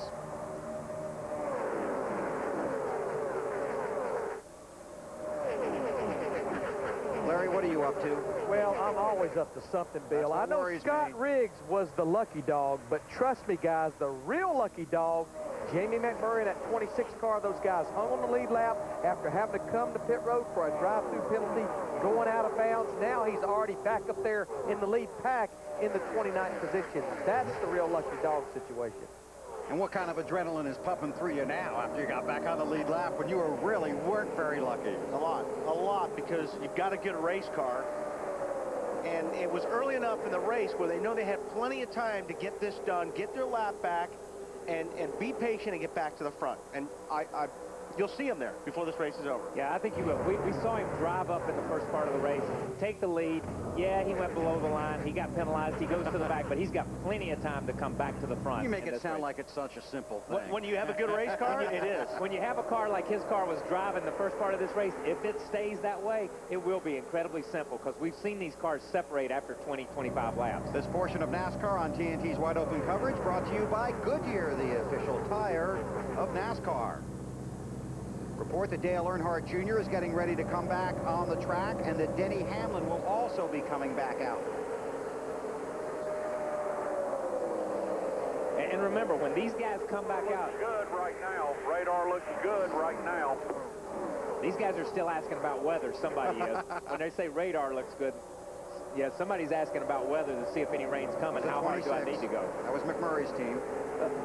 So, I mean, you see these cars are going in and coming back out. There's a minimum speed. That's why they have to go to the garage area. Used to, you know, and Wally, you know it, if you go back 10, 12 years ago, man, we were out here dodging people. Yeah. And they were running 170 when you were running 200 miles an hour. Now they want to keep everybody running in the same group, or at least running in the same speed. And it makes a lot safer and a lot easier for the drivers that are running fast and a lot easier for the guys that are getting lapped. Wow. Casey Mears right in front of Stremme. Here comes Montoya. This is behind a pack of cars trying to break away in single file fashion. Keep on digging right there. You've got the momentum still. Lindsay, you watching all this? I am watching. You guys are talking about the 17.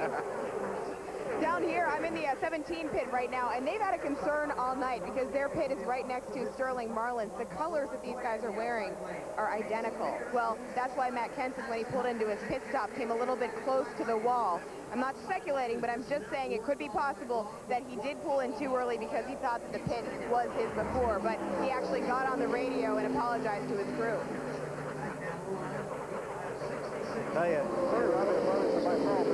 Usually I say, okay, dive it in here, and I was 4 stars away, and I thought I was aimed at the right green uniforms, and then he said, keep coming. I don't know. I already had the brakes locked up. I guess it didn't really matter, but they just got to come in so slow with these cement pit boxes. You turned off faster than you're normally doing. I thought you were turning in the wrong stall. Sorry about that. Good news for Matt Kenseth, though. They were able to put those 4 tires on like they wanted. But that is a concern these guys have had all night long, guys.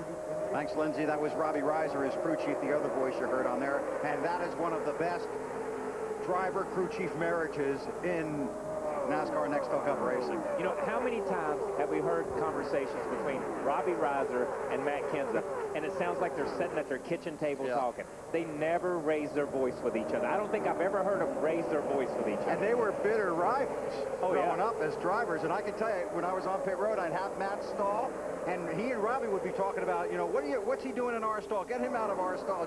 Matt just sees everything. They have a lot of fun. Larry. Hey, guys, we talked at the top of the show and in the pre-race about those 7 cars that had to qualify on time, even though qualifying was scratched.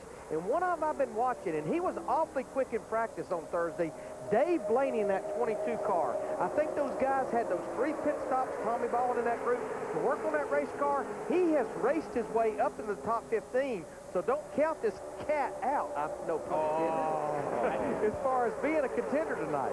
Hey, no doubt about it. Blaney finished, what, 2nd or 3rd in the Busch race this morning, drove that Toyota up to the front, and he's done the same thing with this cat Toyota. He started at the back, and he's one of the few cars that were in qualifying trim that came in and made some adjustments and has continued to make some progress. Blaney 3rd in the Busch race here earlier today. Snyder?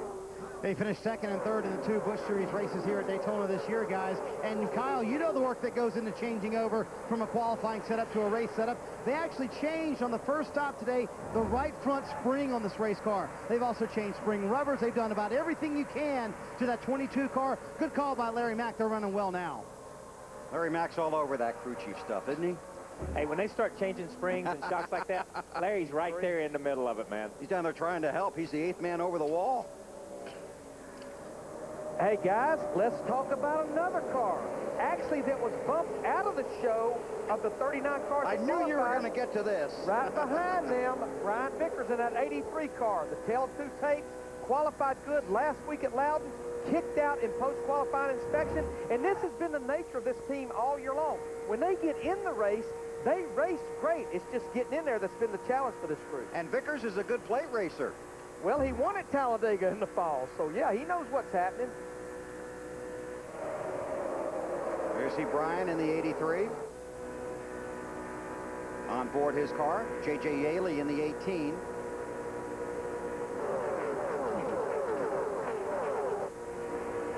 Actually, Vickers' car looks like it's actually working pretty good. It just can't go anywhere. A lot of these guys are stacked up in front of him, but he's made up a couple spots here in the last lap. It's Casey Mears in the 25. Up front, Boyer continues to lead. There's that Ryan Newman in the 4th spot. Matt, you watching that? Bill sure am, and he's tucked right on the bottom, hanging right there behind the 5. Now Newman, the highest Dodge driver in the championship standings in 13th. Their turnaround began in May with the pit crew competition. 2 second-place finishes in June and trying to score Roger Penske's first restrictor plate victory in 120 attempts with 6 different drivers. And that's a great point, Matt, and that's what you were talking about. The Penske cars do run well in these things, but they never win. They've just not been able to close. The 2 and the 12 this year have just not been able to close in a lot of races. But I'm going to tell you something. All of a sudden, just like we just said, in May, they stepped up their program tremendously. And I know Ryan, you know, nobody wants to, when Ryan Newman starts winning poles, you can bet the Penske organization is back in where it needs to be. And I think they've started doing that lately. This portion of NASCAR on TNT's Wide Open coverage brought to you by the Principal Financial Group. It looks like, go ahead. I'm sorry. It just looks like right now these guys are running single file because they're just using so much racetrack. They don't even want to run side by side at this point. No, I was going to comment a minute ago.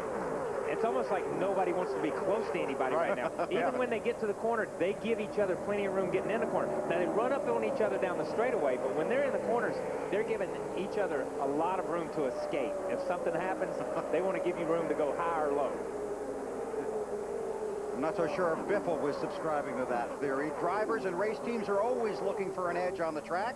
The Principal Financial Group can help give you an edge. Mark Martin has been one of my heroes since I was a kid. I grew up watching him race. So to get the opportunity to race with him and learn from him, well, it's an honor. Well, I can tell you, it hadn't always been easy. Everyone needs help getting ahead. I've been racing for 25 years, and I wouldn't have been able to accomplish any of my goals without my team of experts. You just can't go it alone. In racing, you're only as good as a team that supports you. It all comes down to performance and the skilled professionals behind you. To finish first on the track, it takes a collected effort of dedicated people who have the desire to win. Every success I've ever had is a shared success. So really, winning is all about performance and expertise. Exactly. That's why I have the Principal on my car. Hey, I might be a champion on the track, but the Principal Financial Group can help you be a champion off the track. With the Principal, you'll have a team of dedicated professionals to give you an edge. So whether you're investing yourself or designing benefit packages for your business, they can help make things a whole lot easier. For more than 125 years, they've been helping people get where they're going, financially, personally, or otherwise. Not only is the Principal the nation's 401k leader, they also offer a wide range of financial solutions, from retirement and investments to insurance and banking. After all, why walk when they're right here, ready to give you a lift? So it sounds like you can retire with confidence. Hold your horses there, rookie. I'm not ready to retire yet.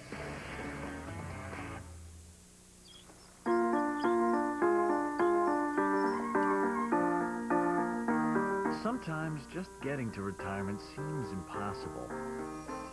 That's where we come in.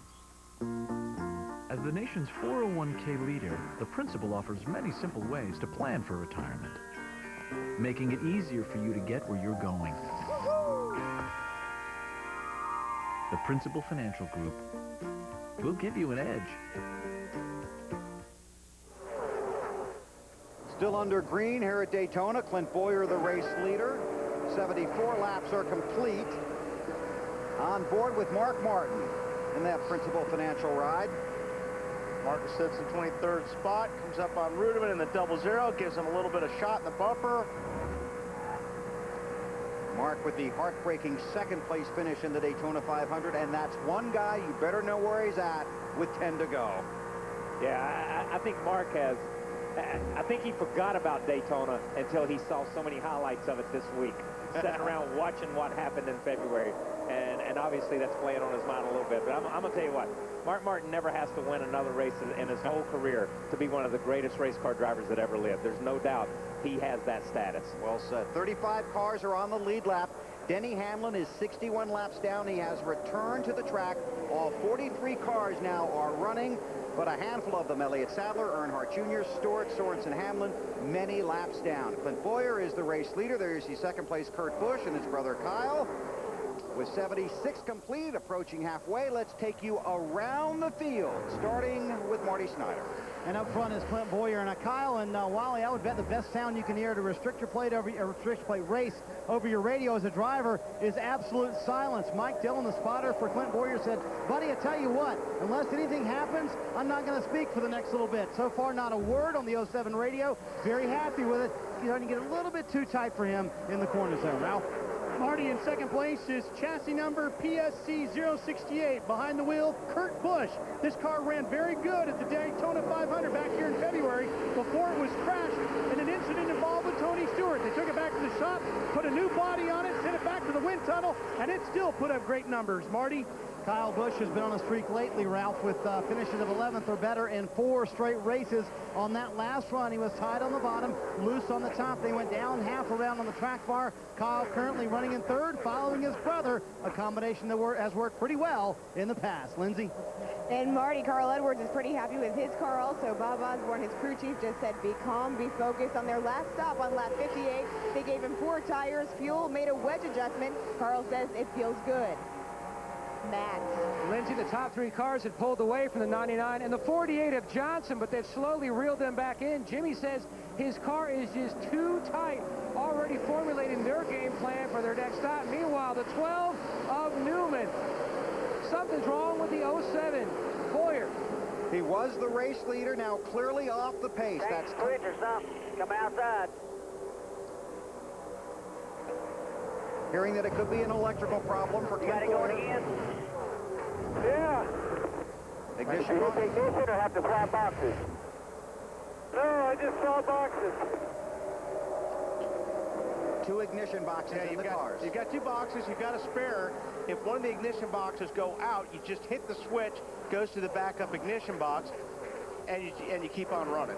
Fortunately, he's lost a lot of spots. You're not kidding. This portion of NASCAR on TNT's Wide Open coverage is brought to you by AutoZone. We'll keep an eye on Clint Boyer. Let's check back in with Marty. Well, you guys heard what he was saying on the radio. He said something happened. He had to switch boxes. The suspicion by Gil Martin, his crew chief, is that he accidentally hit a switch on the steering wheel that switched boxes for him. They switched back. Everything is fine. The 07 back up to speed, but he went from the lead, Bill, all the way back to 19. Yep. You know, the one thing a lot of these cars have now are dual boxes, dual coils, and dual distributor settings, so they can go back and forth. So you may run an A with a B with an A, as far as an A box with an A distributor with a B coil in it. So there's multiple combinations. It's not just flipping switches. So when something like that happens when you're leading, I'm gonna tell you, man, it rattles you. You don't know which way to go. And it's ugly. It's ugly looking in there. It's too, ugly looking when you're It's ugly looking when you're leading a race and everybody's coming at you. I'm gonna tell you, it's ugly then. There you can see some of the biggest stars of the sport have had a tough time here tonight. Past the halfway mark with Kurt Busch scored as the race leader. Led 95 laps here. in the Daytona 500 in February before he was taken out in a crash with Tony Stewart. 2 second-place finishes for Kurt here in 13 races. It's his brother right behind him in the 5. Carl Edwards in the 99. Bush's teammate, Brian Newman in the 12. And then Matt Kenseth, who really has come racing forward after the problems on pit road.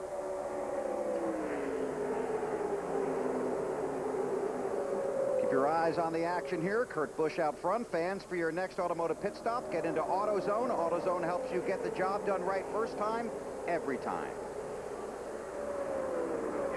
We know that these guys are severe drivers.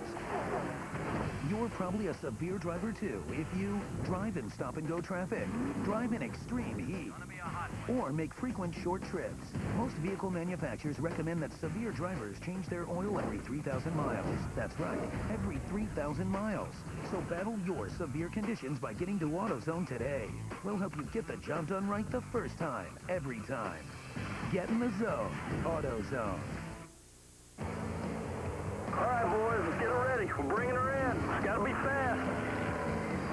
When you're in a hurry and you've got to get in and out, you've got to have AutoZone, powered by ZNet. ZNet gives you pictures, diagrams, and instructions, helping you get what you need faster, so you can do the job right the first time, every time. Good job, guys. Good job. AutoZone, powered by ZNet. We're past halfway, and the race is underway here now.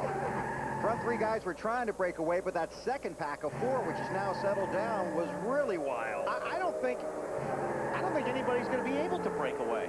I mean, because the handling, it's not like, I don't even think these guys are handling that great. No, I don't think they're handling that great either. The only car, and I made a comment about him earlier, not being able to push when he couldn't push the 24, is the 17.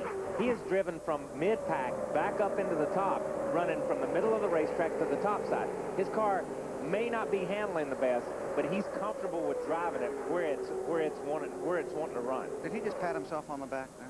No, I said he couldn't push. I was discarding him at the front of the first of the race. No, I'm not patting myself. I was saying, hey, this guy's not going to be in the race. And the next thing I know, he is in the race. Okay. I was just showing you I was an idiot.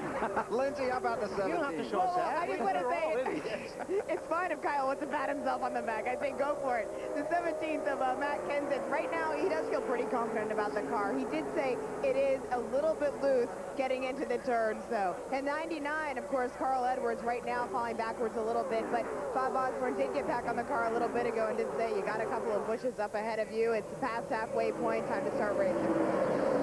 That's for sure. How about the 99, Lindsay? The 99 of Carl Edwards. Yeah, that's right. what I was just talking about. Right. Exactly. Thank you. You're welcome. Wow.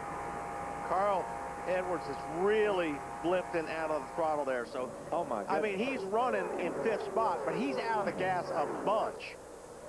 So he's got his hands full in that car. That was incredible how much he was out of the gas getting into turn 1. I mean, you heard it just on the gas, then absolutely positively out of the gas, and then back into it. A lot of times, as Wally's pointed out a couple of times, you could hear him fade in and fade out, fade in and fade out. That was a jump out, jump back in.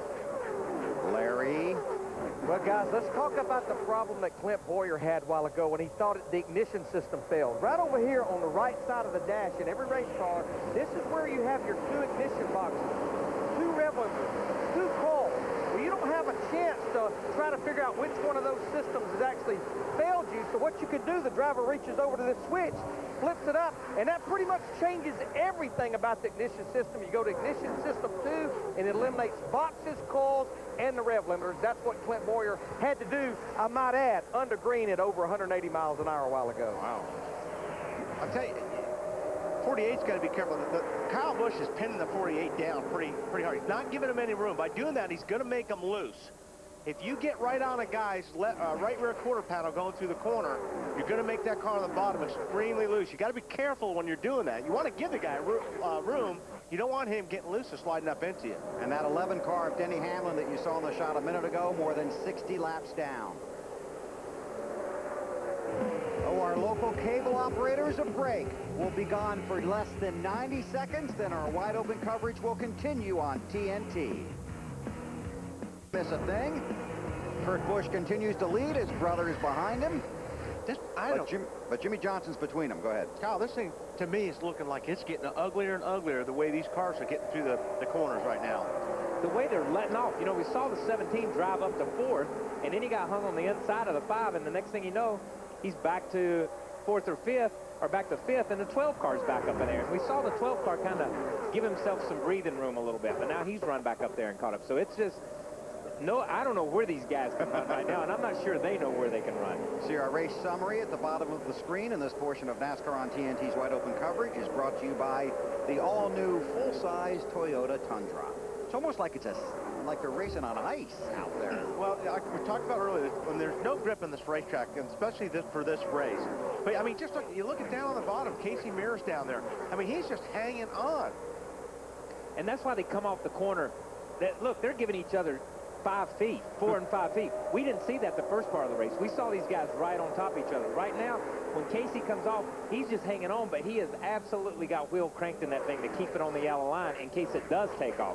You saw Blaney in the middle. He gave himself plenty of room on both sides in case something happened. These guys are absolutely, they're just hanging on, like Wally says. They're absolutely hanging on, but they want to give themselves room to escape. Down to pit road, Marty. The guys earlier, Clint Boyer was leading. He and his crew chief, Gil Martin, were trying to diagnose what exactly happened with the electronics on the 07. Tell you what happened, I dialed some real brake in it to come into pit road, and when a cable had to pinch the wire or something. There's nothing down there. The kill switch on the steering wheel doesn't operate on box 2, so it's bypassed. Don't worry about it, just be focused. It'll go back to the front. And guys, now they're trying to get him focused on getting back up to the front. As you heard Gil Martin say, they're back in 17th right now. But guys, it's crazy back there. Clint saying his car is very tight. He just described it as horrible a moment ago. It's not like we're at Daytona and at a restrictor plate race. It's like we're at the Lowe's Motor Speedway, and he's just back in traffic. The car's just not the way it was up front. Yep, but two things. Okay, the 07 said, Clint Boyer said, even when he was in front, that his car was tightening up a little bit. When he gets in traffic and there's not as much downforce on the front, it's going to get double tight. So he is in worse trouble back in traffic than what he was leading. Kurt Busch leading Jimmy Johnson. Keep your eye on the action, and let's go behind the scenes with the all-new full-size Toyota Tundra, the truck that's changing it all.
Having a half-ton with the most legroom and a fancy rear seat is great, but truckers want to know if it's still got some truck left in it.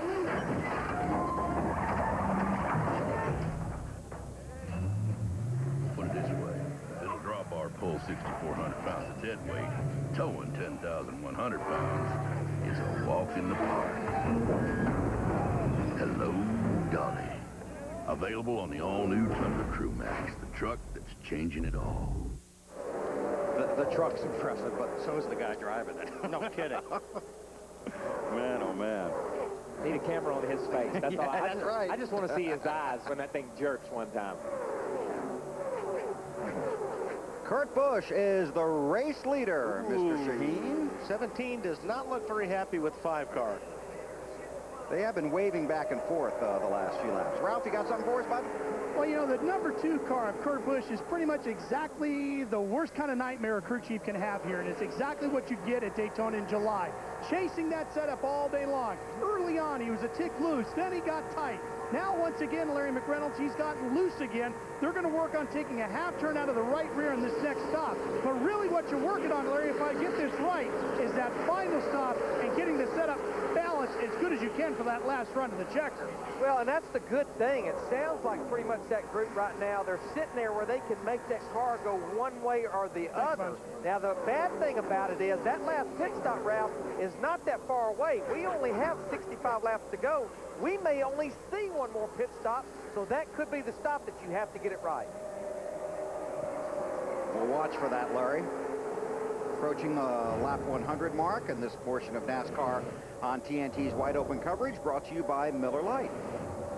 So you watch Kurt Busch and you watch Jimmy Johnson, but you better keep your eye on that 17 of Matt Kenseth and the 5 of Kyle Busch.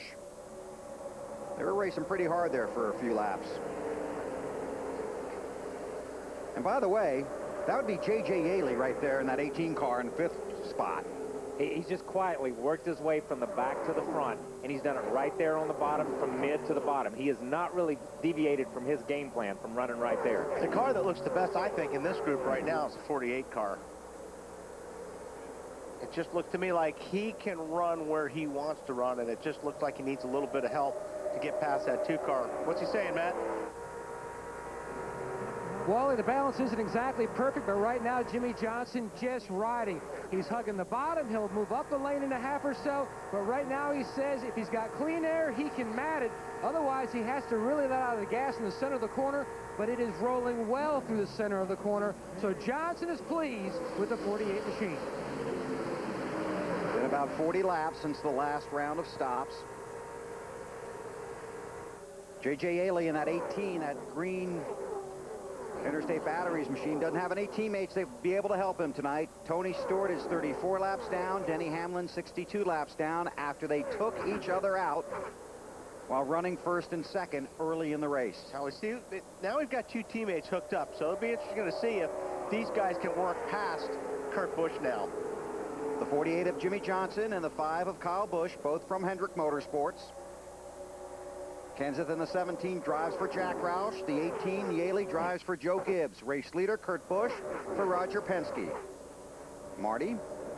Well, guys, you observed it from up there in the booth. Kyle Busch and Matt Kenseth, who are now side by side, were nose to tail a moment ago and not very happy with each other. The Kyle Busch side of things, he said over the radio, you go find the 17 spotter and ask him how he wants to drive my car. I'm getting sick of this on the racetrack. Patience, boy. You know, I mean, you know, when these cars aren't handling and you're racing like this, the frustration level gets up to the top a little bit quicker than normal. And Wally made the call a minute ago. The 5 car was keeping the 48 really tight in the corner. And he did the same thing to the 17, and the 17 didn't appreciate it. That's all it boiled down to, was Kenseth didn't appreciate him leaning on him like that. Lindsay, how about that 17? Well, you guys are exactly right, and especially Kyle, what you just said. They don't appreciate it at all, and the fact is, they feel like they are getting no help whatsoever from the number 5 car, and every time they try to get close to him to make something happen, Kyle goes up into him and gets about inches from his door. Speaking of inches, Carl Edwards in the 99 trying to help his teammate Matt Kenseth in the 17. David Stremme in that 40 car having a good run tonight.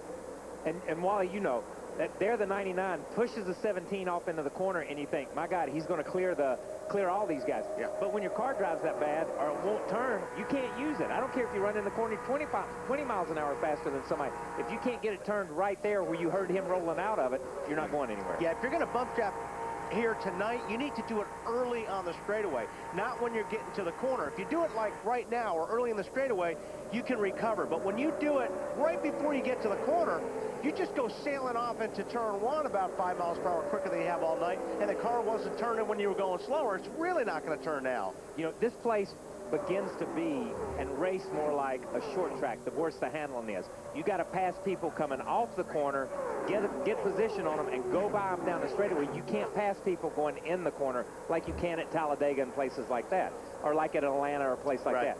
So it becomes more of a short track. Even though it's a 2.5-mile racetrack, you have to kind of drive the car and put yourself in position to pass people coming up off the corner and down the straightaway. We owe our local cable operators a break. We'll be gone for just 75 seconds. That's about a lap and a half. You're watching NASCAR on TNT. Still up front, Kurt Busch, Jimmy Johnson, Kyle Busch, Matt Kenseth, J.J. Yaley. Then David Stremme. There are your top 6 cars. You know, these guys were racing side by side, nose to tail, doing all this about 4 or 5 laps ago. And now all of a sudden they've just decided, okay, let's just ride here and fall in line. And when they did, look at how far ahead they've got of the 7th, 8th, and 9th place cars. They really begin to stretch out a little bit, even though they must have heard you.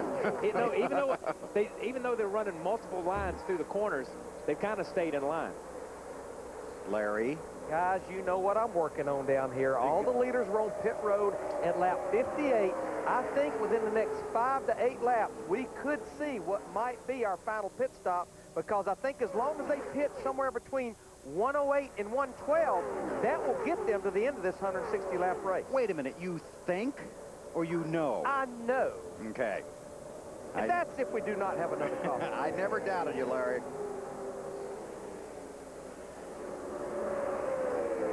You said they were single file, didn't you? I said they were single file, and then all of a sudden these guys, but look how far ahead they are down the path. I got to give a nod to David Stremme here. Remember, he was in an accident with the 96 car early in the race. Spent some time on pit road, went to the back, and he's driven this thing back up in there. So there's 2 Dodges, 3 Dodges up here in the top 5 or 6. Stremme's doing a great job tonight. I knew you'd notice that. Matt? Bill, a lot of crew members running up and down pit road, visiting other crew chiefs, finding out their game plan right now here in the 48 pit.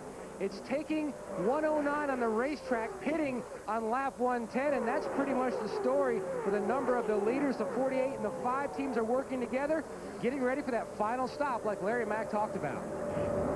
These boys are not playing nice. Well, I just noticed the 17 went after the 5 and did his best to get him loose between 3 and 4 right there. Yeah, the 5 and the 48 may be working together, but 2 teams that aren't are the 17 and the 5. I'm going to tell you. They're working together on wrecking each other. Exactly. Baby. Right now they're working on each other. That's what they're doing. This portion of NASCAR on TNT's Wide Open coverage being brought to you by Subway Restaurants. Kurt Busch in the 2, the Miller Lite ride right at the front there. And there you see the 2 we're watching, the 5 and the 17. The 5 is Kyle Busch, the 17, Matt Kenseth. Jimmy Johnson in that 48 has the 2nd spot for a moment. But you know what? If that 5 car will pull the 17 car up, they'll become best friends. You know, you can hate a guy for about 5 or 6 laps, but if it works in your favor, all of a sudden you're good friends. Yeah, we'll see. David Stremme to pit road. We knew these pit stops were coming. Lindsay. David Stremme's car is in, and you see they're working on the right side tires. David had said his car was a little bit tight. Right now, he's just thankful to be able to be in this race. He had his best career finish at the Daytona 500. He ended up 11 in that race. At the time, it was his best. David is away. Field on the backstretch heading into turn 3. Larry, what are you thinking? I just wanted to ask Kyle, or make a statement to Kyle. Kyle, the next time John Andretti or Bobby Labonte tells you their car's loose, show them a video of the 5 car Kyle Busch here tonight. That car has been loose all night long. I was just getting ready to say, Larry, when you said that, that would be a simple video of the show, because you can pick any lap, and he's going to be sideways somewhere out there. but you've got to give the kid credit. He is a talent like we hadn't seen in the sport in a long, long time. And I said it before. My father said he's probably got more natural talent than anybody to come along since Tim Richmond. And I think that's the reason he can pretty much write his ticket as far as where he goes and drives a race car for 2008. Those are the leaders going by Scott Riggs, who is out of power on the backstretch. And you heard him say turn in at the chicane, but Scott was turning in coming out of turn 2 down there. So hopefully he'll get out of the way and we won't go caution, because if we go to caution, the guys that have already pitted are in a little bit of trouble.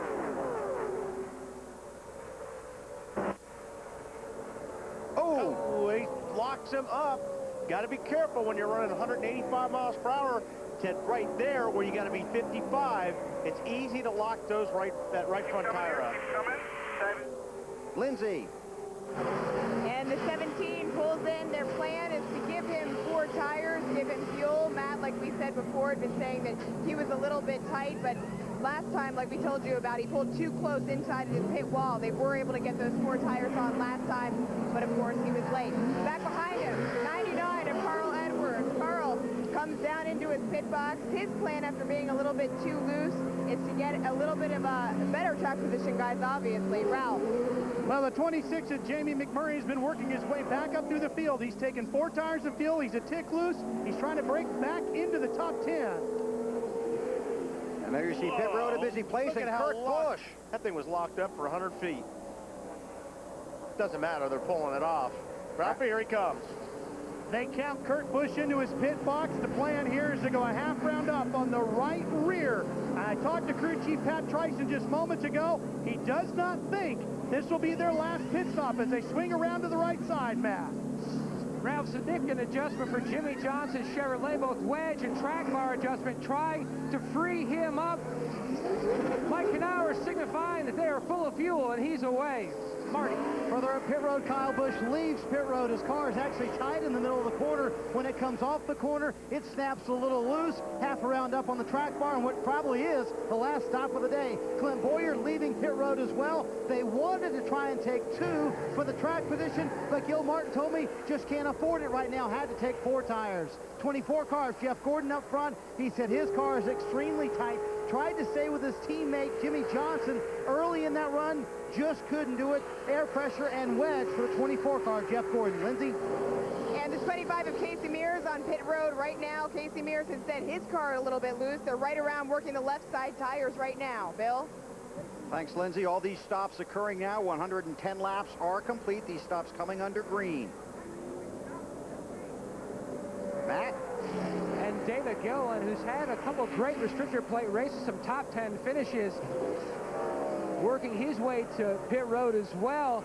His service already complete. Mark Martin's service already complete. Both cars on the tight side. This is really going to stretch the pack out, I think, big time right here after these pit stops. It always does. The green flag stops for whatever reason. If guys are running, that was an incredibly close call right there. But the green flags, the guys that are running first, second, third, and fourth, they come out together. The next group comes out together. But for whatever reason, they're always a second farther behind, or 2 seconds farther behind. Okay, now we saw Jeff Gordon coming off of pit road. Let's go back and watch his stop and listen.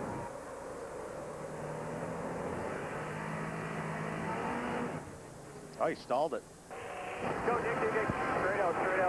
Outside, clear, all clear.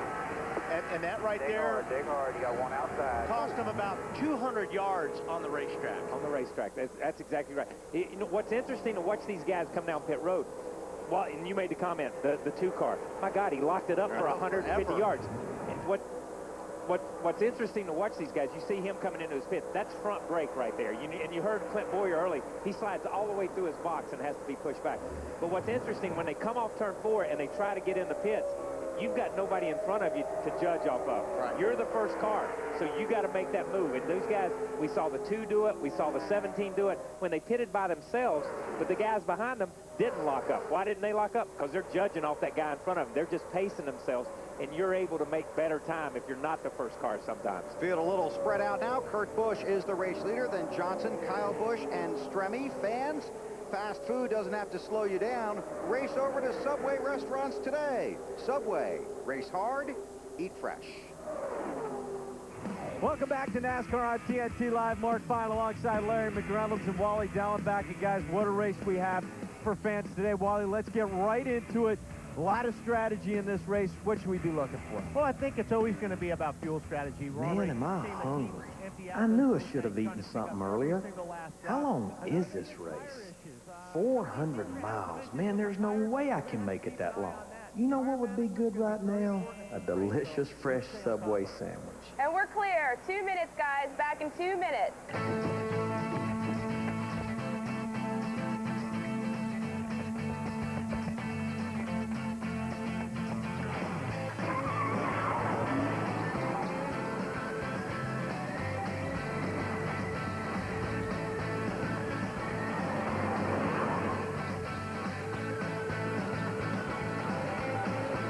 Hey, guys, give me the usual. Make it fast. Sure thing, Mr. McReynolds. Coming right up. Don't forget the extra veggies. You got it. Remember, I love mustard.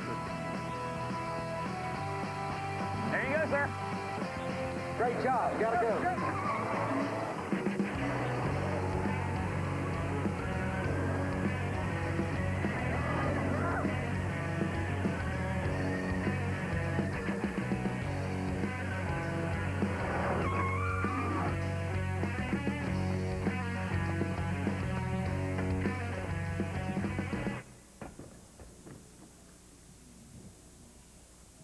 And we're back. Welcome back to NASCAR on TNT Live. Mark Fine again alongside Larry McReynolds and Wally Dallenbach. And again, guys, we talked fuel going to be such a big part of the race today.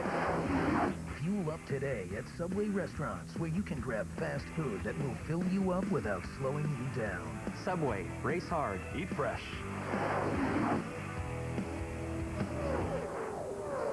Hey, pass the mustard, would you? McReynolds wasn't acting. That's all I have to say about That's a natural. Oh, Marlin. Caution is out. Wow. Oh, there's the follow-up wreck. You blew a damn tire. And there you have it. And that's what it did. And that's what it did, so. And that's what you feel like when you, and I'm going to defend Sterling Marlin until the end of time for that, because that's what you feel like after, because he was having a great run. Yeah. He was having a great run today in that 14, and he is great at places like this. This portion of NASCAR on TNT's Wide Open coverage is brought to you by the Principal Financial Group. Watch how fast this thing comes around. Oh! Just got into Ricky Rudd, too. The Rudd will have some damage as well. He knows he's in trouble right here. Right there. Elliott Sadler 8 laps down is the lucky dog. You know, if he would have missed Rudd, he may have missed everything. Yeah. He had that thing spinning down left there pretty nicely. Okay, go to the garage. Go to the garage, guys. So Sterling tries to limp it back to the garage. You saw the battle for the lead just before that happened. So Kyle Busch now scored as the race leader. Kurt Busch's brother second, then Jimmy Johnson, Stremme. All right, we need to talk to Larry. What are they going to do, Larry? I think he's getting something to eat. Well, here's the deal, guys. I think you'll see a lot of the leaders stay out because we don't have that many laps on tires. We see a little cat and mouse going on here. Looks like it's about a split decision, but if you were doubting if you could make it on fuel, this obviously will give you the opportunity to make sure you top it off and go the distance. So you knew the guys from whatever, the first one that came in that bunch back was all going to come in. Lindsay. David Stremme in the Coors Light Dodge comes in. Says he feels a little bit free. 4 tires, fuel, and a half-pound out of the left side to Marty. Jeff Gordon's in up at the very front end of pit road. That very first pit stall is where he is. His car is still too tight. The last 2 stops, they have added tape to the nose of that car. They do an air pressure adjustment this time, trying to get him going better on the racetrack. David Stremme with a little trouble on pit road, Weber. Yeah, he spun out, trying to get into his pits. He was already in his pit. He had to have been hit. Oh, look, he's got had damage on the right front. Yeah, he had to have been hit leaving his pits because he was one of the first guys on pit road. Yeah, he's got damage on the right front. You're right, Kyle. He got clobbered as he was exiting pits right there. Oh, wow. And wow. Paul Menard in the 15. But I'm gonna, when you see this happening from this angle, bang. I'll tell you what, Stremme came out pretty hard. He made a hard right-hand corner there. And he was trying to clear the car in front of him. Was running in the top 5. Need to get on a local break here. We'll be back in less than 90 seconds on TNT. Here in Daytona, the Pepsi 400 time to check your Pepsi leaderboard now, and the Busch brothers up front in this one with 43 to go. Kyle Busch and Kurt Busch, both 1 and 2, and I'm going to take a look at a little race recap for you as well. Didn't take long, Larry, for issues to happen in this race. Casey Kane and Jeff Green into it lap 3. No, we didn't get started good, but the good news is they kept working on this 9 car of Casey Kane. He has now worked his way back to the top 20. Lap 14, couple of teammates getting into it. And these guys were leading the race, and based on their interviews after this wreck, I think Joe Gibbs make a little trip down, talk to the boys about teamwork. Yeah, they were not getting along, that is for sure. Jamie McMurray, 3rd time he's led laps this year, and he's black flagged, and not obviously happy about that. A drive-through penalty under the green, but he got back on the lead lap, and now he's up in the top 10. Kevin Harvick and Juan Pablo Montoya. Harvick's guys were telling him, watch out for that guy. He had issues in the Busch race. And then Sterling Marlin, lap 116. This we just saw a short while ago. And now we've had problems on pit road as well. But that was a shame on Sterling Marlin right there. His 51st start at Daytona, and he was running up at the top 10 when that happened right after a green flag pit stop. All right, let's get it down to the pits now. Marty Snyder standing by. Marty? Well, Mark, for the leaders up front, a lot of debate as to whether or not to pit that last time for Kyle Busch. The decision was to stay out. Here's the radio traffic. You sure? Yeah, bud. I didn't think we could go that far on 22-gallon cells. Yeah, we're good. Wait a second. We used to have 13. Oh, it's all making sense now. It's all making sense now. And back last year, they had 13-gallon fuel cells. Alan Gustafson up here on top of the pit box. The decision was to stay out. Any doubt in your mind at all? No, we're good on fuel from there. That's only 4 green on our tires, and that would have cost us about 10 spots. This Kyle's Carquest Chevy's been running real good. Pit stop's been good. Kyle's been doing a well job driving the wheels off that thing. So we'll just click off these next 42 here and see if we can't get us another win here at Daytona. I assume you want to keep that 48 right on your bumper, but also he has his brother back there too, so it seems like he's got a lot of help. Yeah, I think we'll have a lot of help. It's about 5 to go. Then it'll go away. So a lot of help until 5 to go. That's always the case, right, Larry Mack? Yeah, absolutely. I mean, I totally agree with Alan Gustafson because he was on pit road at lap 109. This caution comes out about lap 114 or 115. We've talked about the safest places out front. We just need to make a note. These cars hold 19 gallons of fuel, and with that carburetor restrictor plate, especially in the draft, they get about 7.1 miles to the gallon. I think a lot of these guys can easily go 50 laps, especially with saving fuel under these cautions. Is he thinking again? I'm working my calculator. I'm good to go. You're not backing, that beeping sound, that isn't you backing up, is it? No, but it's me just finishing my Subway sandwich. Oh, okay. Top 8 cars did not pit. The lights are out on the pace car. Get the green this time by Kyle Busch, Kurt Busch, Jimmy Johnson, J.J. Yaley, Ryan Newman, Casey Mears, Mark Martin, and Brian Vickers stayed out. The top 8. This portion of NASCAR on TNT's Wide Open coverage brought to you by Nextel. Pace car to pit road. Restart right about there. Green flag goes in the air. 41 to go. I think you'll see some guys trying to make a move here. Got 41 to go. Patience is running out. And the way these cars are handling, and as much track as you're going to need after you get 25 or 30 laps on these tires, Kyle, I think you're going to want to try to get as close to the front as you can. Yeah, and we saw it right there on the restart. These guys flared as soon as they passed the start-finish line. You see guys jump left, you see guys jump right. They got to get it on the restart because that's a perfect call. They got to have the whole racetrack 20, 30 laps from now.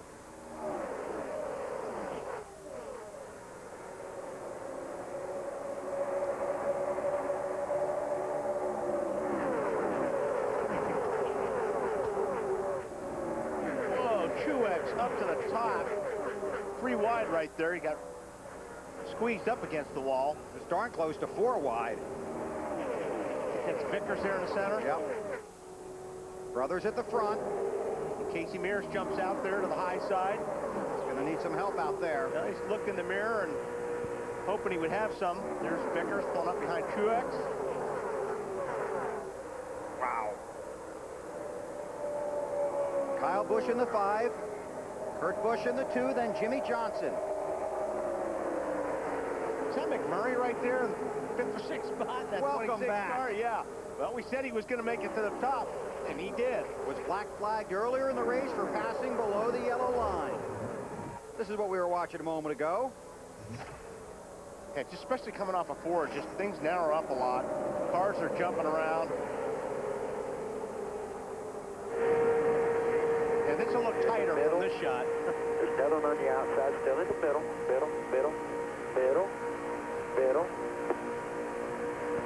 That's pretty close to the buck 85. I'm just saying, I'm sitting here in the booth, and that not only looks tight, that feels tight right there. I'm going to tell you, man, that takes your breath when you come off the corner. But that shows, these guys have talked about how bad their cars drive, how bad they're handling, all that stuff.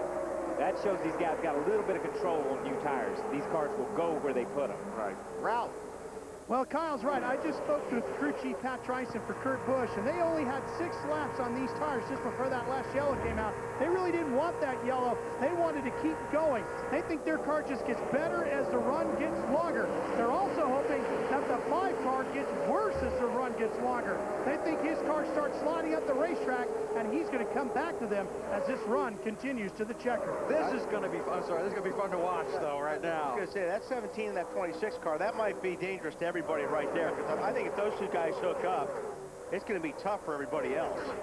You know, and they can hope that 5 car gets worse all they want to, but as that 5 car gets worse, Kyle's talent gets better.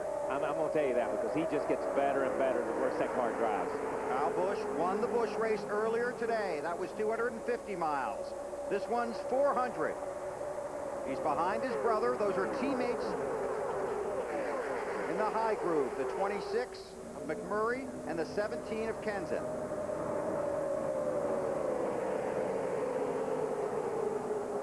Wow, wild at the front.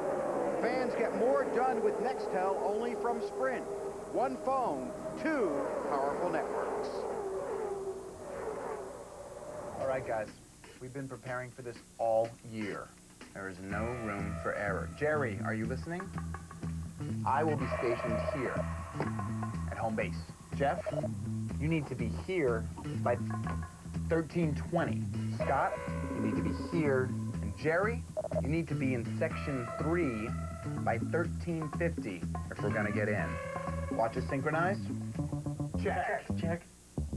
Nextel Motorola Buzz IC502s? Check. All right, team. This is it. There's no room for error. Gentlemen, this is home base. What is your position? Alpha 1, in position. 4 hats, 4 shirts, secured. I'm en route. Beta 2, all systems go. The food is in the bag. Gamma 3, status check. Hey, Beta, Jerry, checking in. What is your status? I'm in line. I will have the tickets in just a minute. Over and out now. Jerry, this entire operation hinges on your success. What is your status? Where's Jerry? He hasn't checked in yet. Jerry, status check. What is your status? Gamma 3, status check.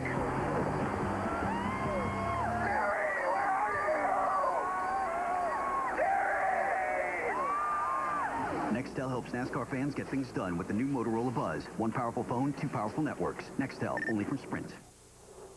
Starting to get rough. Sure glad you didn't have to miss that. Starting to get rough. It's Clint Boyer in the 07. You saw the contact. But you know, the thing is, 1 lap you go down there, your car sticks. The next lap you go there, your car doesn't feel the same. And by the time you get back again, it's a totally different car. That's where these tires are so special. And that's why you want them. But I mean, my God, these guys are hung in this position right now. They got what they got.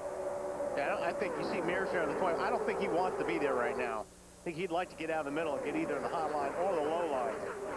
And anywhere but where he is, yeah, right? The middle is not good. Larry? Oh, boys, the guy that started on the pole, Jeff Ford in that 24 car, looked like when this race started, he kind of found him a place back in the field. But now with 34 laps to go, Big Daddy's on the move. I'll tell you what, though, McMurray's also another really good story in that 26. Wow. Kyle Busch trying to take second. It's McMurray in the 26. This portion of NASCAR on TNT's Wide Open coverage is brought to you by NASCAR Hot Pass, only on DirecTV.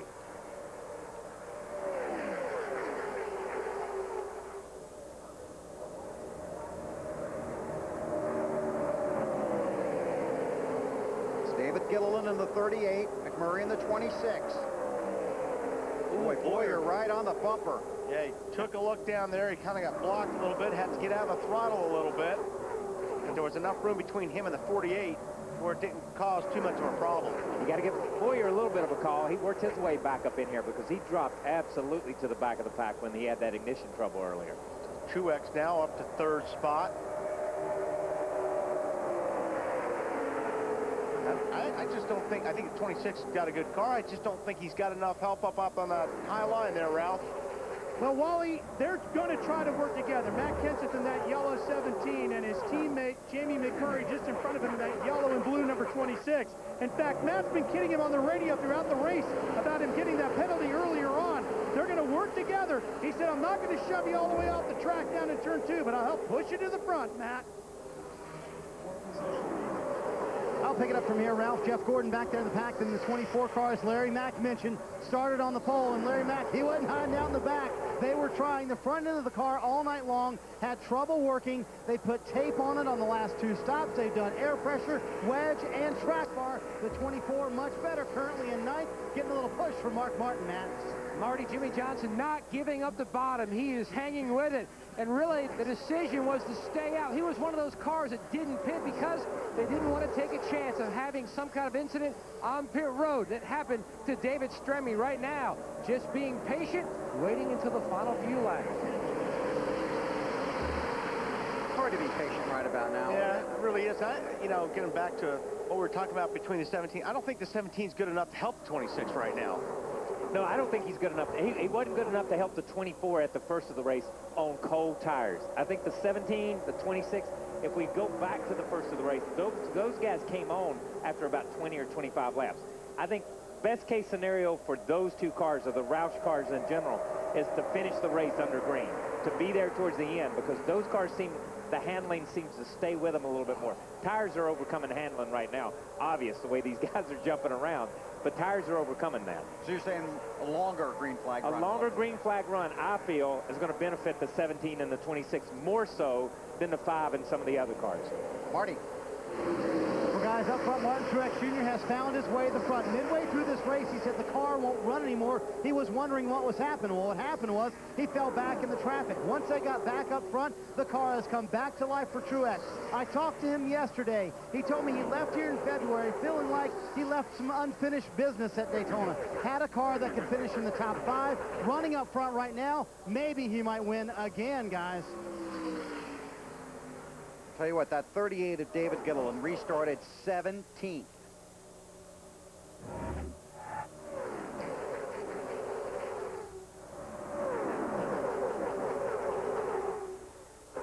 You know, we talked about the Busch brothers and their problems at Charlotte. You have to watch him here at the front, too. Kurt, the race leader, his brother Kyle right behind him. Matt. Bill, a lot of drivers will tell you, you just get to a certain point in your career, and it's almost like flipping a switch. Things just come together, and that's what's happened, what Todd Parris says with David Gilliland. He says they've gotten a lot better in their communication, and he's gotten a lot smarter as a driver. Last year they ran racing. Oh, trouble stuff up. Juan Pablo Montoya, Bobby Labonte in the 43. A lot of guys dodging traffic back there. Caution is out. Inside of 30 to go. John Andretti. All right, take it easy. Slow down, and take care of the tires. You're not that bad. We'll fix the fenders. Keep going here, okay? Don't blow the tires out. Billy Wilburn, crew chief for John Andretti. John was running in the 27th position last time by. Ooh. Oh! Montoya with the wild ride. Who was at the hit? I think, did Labonte get into somebody? Yeah, no, it looked like the 00. Got into the outside wall. Bobby, it looked like they left. stayed up top. Well, but he was already wrecking there. But yeah, that was just a chain reaction. And Bobby turns left and checks up, and then Montoya just runs all over him. David Rudiman. But Montoya's got no place to go. Let me be clear on that too. It's not that he ran over him, but he did. Yeah, literally. What part was it where there's a lot of damage to that 43? You can see that. In front of you, James. Go high, go high, go high. That's Earnhardt there, isn't it? That's Earnhardt again. That's the 8 car again. He's having a wonderful night. Yeah, 26 laps down, having all kinds of fun. That's why when you're 26 laps down, you don't want to be running in a pack, because you just get gathered in somebody else's stuff, man.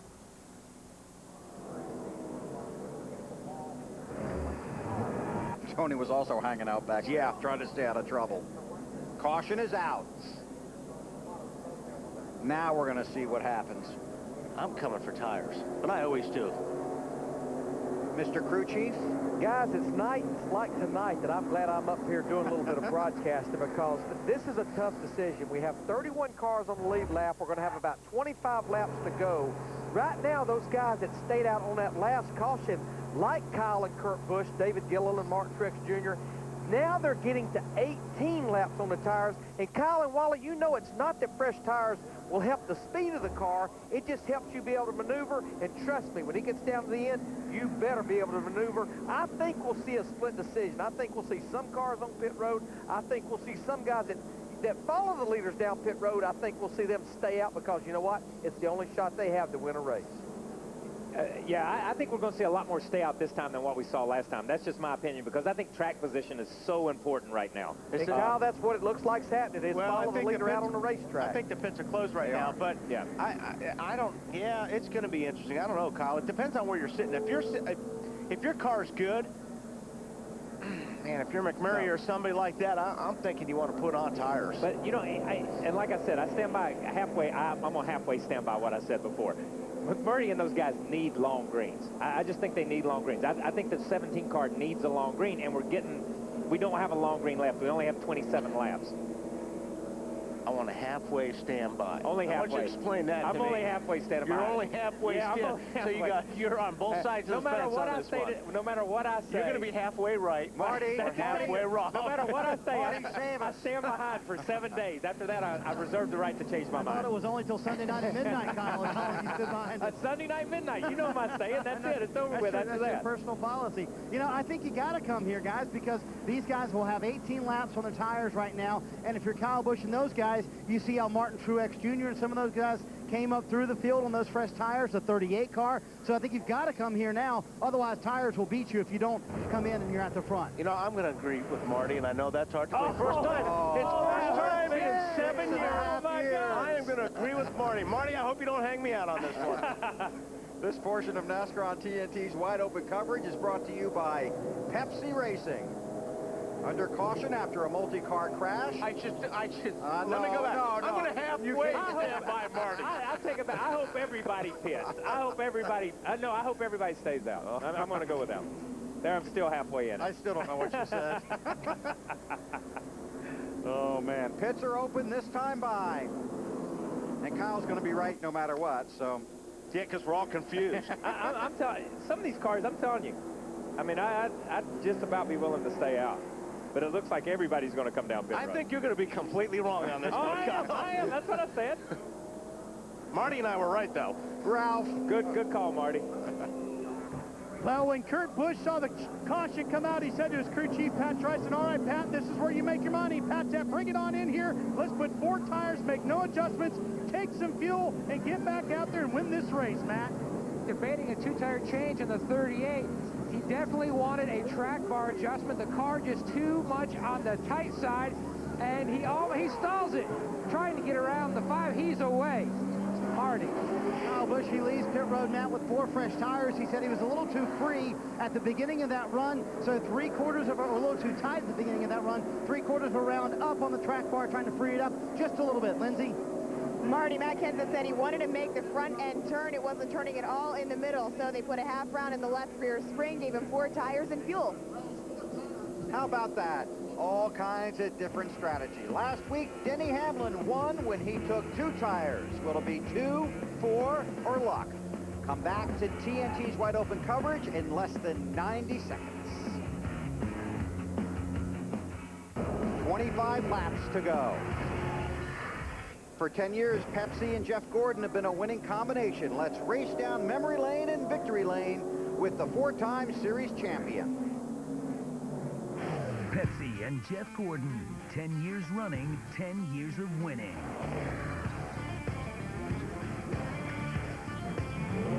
He has amazed me so many times in the car I can't even count. There's no one that has a resume to even compete with Jeff Gordon in the last decade. The record speaks for itself.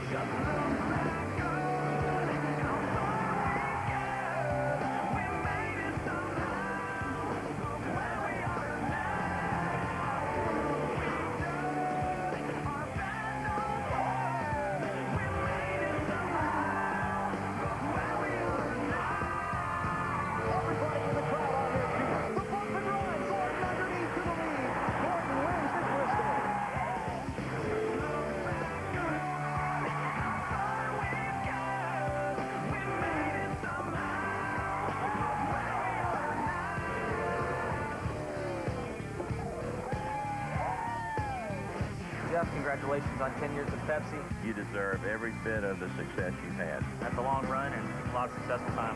Jeff, thanks for a great 10 years. Here's to our next trip to Victory Lane. New from the makers of Pepsi, Jeff Gordon, 24 Energy. For a limited time only. It's going fast. Field getting the 1 to go here at the Pepsi 400 at Daytona. Various strategies working. Casey Mears is the race leader. He last pitted on lap 110. We're working lap 136. From pit road, it was 4 tires for Kurt Busch and Jamie McMurray. Among the cars that took 2 tires, the 22 of Blaney, the 07 of Clinton Boyer, and we're told there was an issue for Martin Truex Jr. on his pit stop, and we'll get that story from Marty when he's ready to give it to us. So right now it's scored as Mears, the race leader. Marty? Thank you, Weber. The story with Martin Truex Jr. was they accidentally took 2 tires on that one car. He came in, was too close to the wall on the left side. They meant to take 4, but they couldn't get the jack underneath the left side of the car, so they sent him on his way with just 2 tires. Then when they realized everybody else took 2 tires, they said, leave them out there. We'll see what happens. Ralph? Pat Tryson is the crew chief for Kurt Busch. Pat, you chose to take 4 tires when you pitted here. Why did you choose that strategy? Historically, 4 has really been an advantage here at Daytona, and Miller Lite Dodge's been awesome all night. We didn't want to take a chance of putting 2 on and getting too tight, so hopefully Kurt can get by these guys pretty quick, and we can, us and hopefully Kyle and a couple of those guys get away from all those guys, and we can put that Miller Lite Dodge in victory lane. Bill, they dropped back to 6 with that pit stop, but they're hoping they got a good car ready to go here. Thanks, Ralph. And look at that car in 2nd place. Casey Mears. Casey Kane. Casey Kane, I'm sorry. Casey Mears is the race leader. Casey Kane in 2nd. Got the damage there on the left front from the first caution. That's right. Him and Jeff Green got together going into turn 1. Mears and Kane did not stop under this caution. You're going to see guys scrambling right now with different tires and everything like that. With 24 laps to go. They got to scramble now. Every restart from this point on. Oh, there it goes. Looks like Blaney may have missed a shift there, the way some of those guys started out underneath them. Gilliland almost ran right over Martin Truex.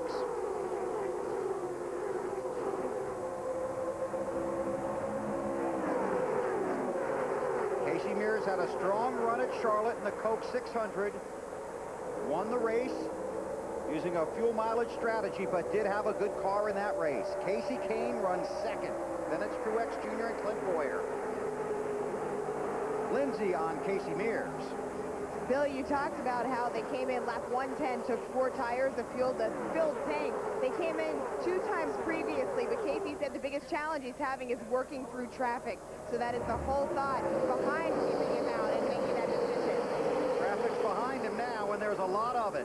I think 26 car knew where that yellow line was that time. He knew exactly where that yellow line was that time. Cannot go below the yellow line and make a pass. McMurray was black flagged for it earlier in the race.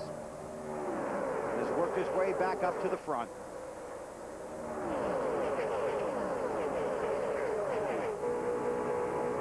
On board with Jeff Gordon.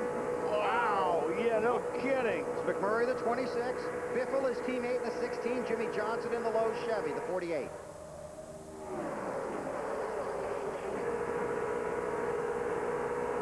Pretty much, yeah, go ahead. I was just going to say, this is where the teammates need to start finding each other and working with each other. There you got 4 Roush cars down on the bottom. But this is where the cars are working well, so the inside line is the fastest line, and they're hung on the outside. And on new tires, we've talked about it, we beat it to death. There's just so much grip there, you can run on the bottom. I've been impressed that Casey Mears and Casey Kane have been able to hang on the 1st and 2nd for the last couple of laps. But it's going to get to the point where one of these guys on the bottom, Kyle's got to lift because his car's going to slide or something's going to happen, and that outside line will then shoot by him. Well, there may be 3 or 4 lines before we get to that point, but these guys are just trying to get away from the 25 and the 9, to tell you the truth. Casey Kane hanging on there in the 9 car. Going to lose a lot of spots there. Mears is trying to make his car about 30 feet wide. B20 to go this time by. See Kurt Busch there in the 2 car got in between the Roush train there on the bottom.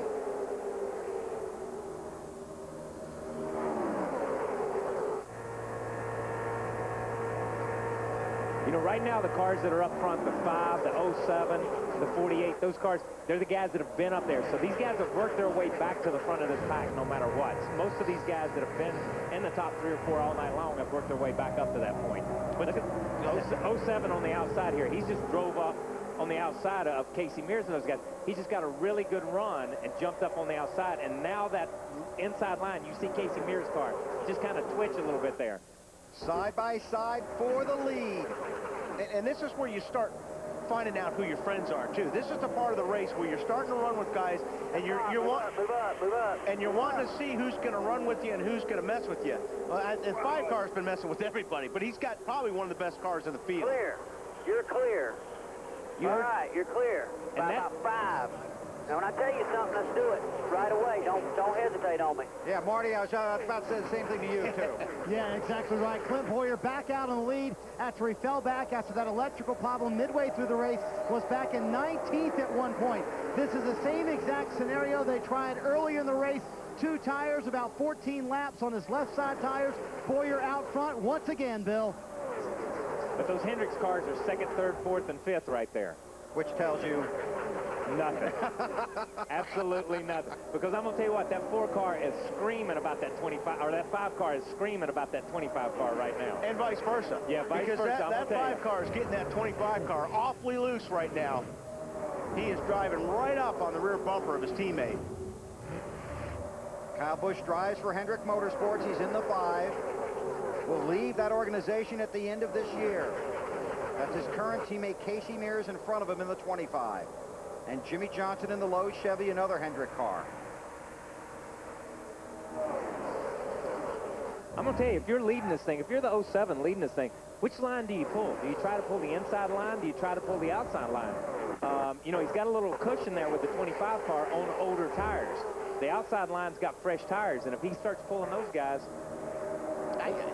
will come back to haunt him. Exactly. Later in the race is what I'm trying to say. So that's why you want to be down on the inside. Make it harder for the guys that are on really good tires to get there. Yeah, make them use their tires up a little bit, running that outside group, running a little bit longer line around the racetrack, putting a little bit more heat in those tires. Let them run them off a little bit before they get up there and can race with you. Jeff Gordon. Oh, there we go. Gilliland round.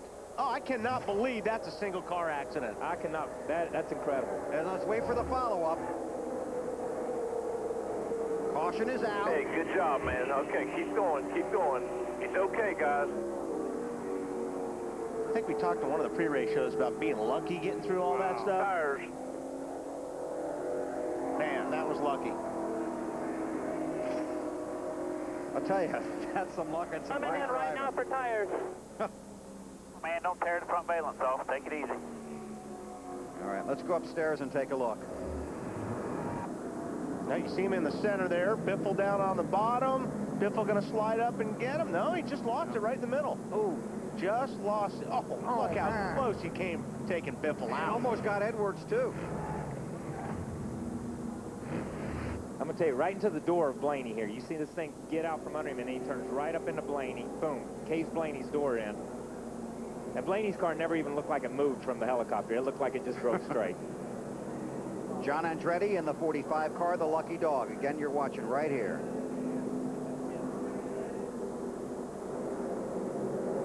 Man. I don't know how you react that fast. I really don't. There is no reaction. I don't think there is. When something happens that fast and it's in front of you, there really is no. You don't have time to stab the brake or you're already in the gas wide open. Remember that. These guys are already flat-footed. They can't go any faster to try to avoid this. If they slow down, they know they're going to get run over. So you just kind of pick a line and you go with it. And that's where the spotters are so critical to help these guys. This is On Board with Mark Martin, Principal Financial Ride. The record right in front of us, man. Keep digging, keep digging. You see how he got through the wreck before the spotter even said anything on that deal. So sometimes it happens so fast. Like he did a good job. He kept the car straight, but good job. What are you going to do? Slow it down. Caution down. Like Kyle said, you don't want to jump out of the gas. You don't want to get on the brake because you got guys running all over you. So you just got to kind of roll out of the throttle and hope that the wreck is gone by the time you get there. Check in with Marty. Well, let's talk to Gil Martin, crew chief for Clint Boyer, and Gil just said he was too old for this. He needed some paddles down here. That scares me because you and I are kind of the same age, Gil. Oh, I know. This has been an exciting night right here. The car has been really good. It's gone from the front to the back, and now we're back to the front. But I'd sure like to win this thing the last time in the Monte Carlo here because, I mean, for Jack Daniels and for this whole team, I'm so proud of everybody in the fab shop, the engine shop. They've done a great job, and Clint's doing a good job out there, too. We're gonna stay on him, coach his way to the end right here, and it'll be what it is. Clint's last words to the team a moment ago, we're going to win this thing. Nobody's getting by us. Lindsey? Bill. Thanks, Marty. 54 career starts for the one car wanted 4. He took 2, and that didn't work out for him. He took 2 as long as he could take 2. Yeah. Let's just put it that way. Let's take 2 and call me when I can get 4. Isn't that how it works? That's Truex Jr. Okay, Lindsey. Thanks, Bill. I'm here with Darian Grubb, Casey Mears. Darian, you chose to stay out. What has your strategy become now that Casey's running second? We've been getting just a little bit tight on long run all night, so we're a little bit free. We've been going from 25th to 10th all night. These guys have been fighting really hard. National Guard GMAC team's been doing a really good job in the pits. We just need to get that track position. Since we were getting tighter and tighter as the run goes, we started out front. We're a lot freer out in clean air, so we're just hoping that's going to help us out and keep us there. Darian Grubb hoping to help Casey Mears get his second win of the season, Matt. Lindsey on top of the 48 pit box, and you have to be impressed by the leadership and the great job that Ron Malik has done in the absence of Chad Canales, and also a great job calling the race by Lance McGrew. Your driver at one point said he went by the 9 car, and it was just insane how quick. How nerve-wracking for you sitting on top here and watching it all on TV? Well, I mean, those guys have the nerve-wracking part. I just get to sit here and enjoy it and listen to comments like that. But I tell you what, this Lowe's team, Chad Canales is simply one heck of a race team here, and these guys are solid. And I'm just happy to be able to have the opportunity to sit in this chair and make a few calls with the help of Ron and all these guys. It's pretty amazing. As crazy as it has gotten for the past 15 or so laps, and you've got a bunch of Hendrick cars up there, have you guys had your spotters talk to each other, trying to work a little more together? Well, I mean, it's a little late in the race for team orders, so it's every man for himself. Everybody here, you know, that's one thing. There's no team orders at Hendrick. It's within the last 10 laps of this race. It's every man for himself, pretty much. KP, I think probably the only team orders, please, just don't come back with only the steering wheel. And don't wreck your teammate coming for the checker. That's probably another team order. That could be. That could be. What were the team orders for the Gibbs guys earlier in the race? Do you remember what those were? I think meet you at the shop Monday morning at 8 o'clock. With the coach. Yeah. Field will get the 1 to go at the line.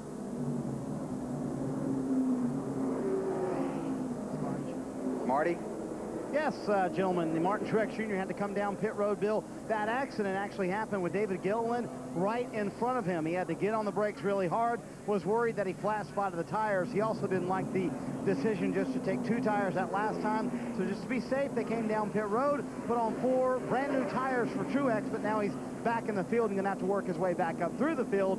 He's going to have a chance to finish in the top 10, running 23rd right now, Bill. Thanks, Marty. Field getting ready for the restart, a half a lap from going green. Be 13 to go when they get to the line. We're done with all of our branded content for the rest of the evening. So we'll be able to take you to the checkered flag, and you can see the sponsors in the lower left-hand corner of your screen. I want to thank them for being part of our TNT wide open coverage of the Pepsi 400 tonight here at Daytona. Okay, now on this restart, it's going to probably be the most desperate restart so far of the night. Again, if you're going to make up a couple spots, here's the time to do it, if you can. It's like we talked about on the last restart. They get more and more desperate. They start spreading out sooner, faster, farther. I mean, everything's just accentuated in these last few laps. And you'll see here what guys can get away with laying back as much as possible. Because if you can lay back on a guy on the restart, it actually gets you a run so you can pull out and have some momentum going by a guy. Casey Mears in that 25 car has not stopped since lap 110. He's in the 2nd spot behind Clint Boyer, who stopped on lap 134.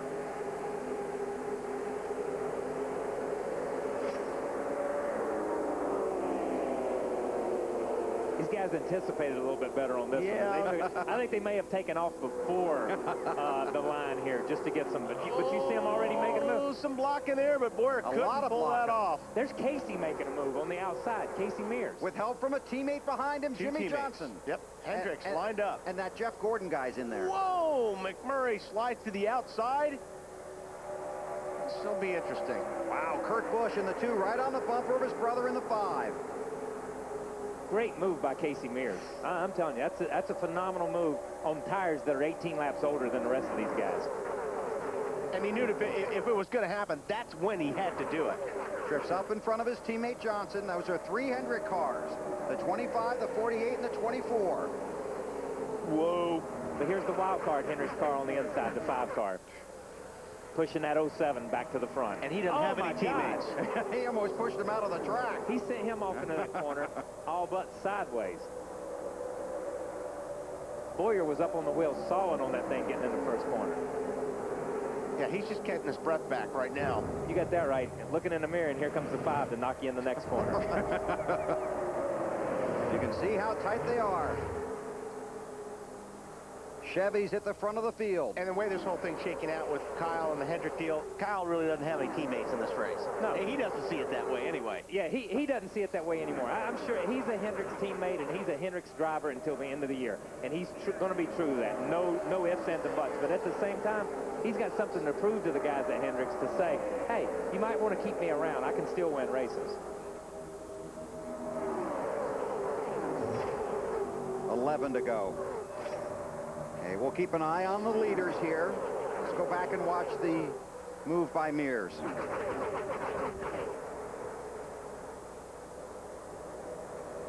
Trust me, they tell me it's coming. All right, there you see it.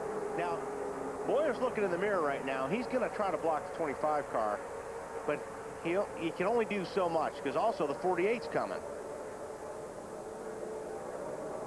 That was just a perfect, and that's just a restart pass. And that's a perfect restart pass, and that's a power move right there. Those guys did it coming up through the gears.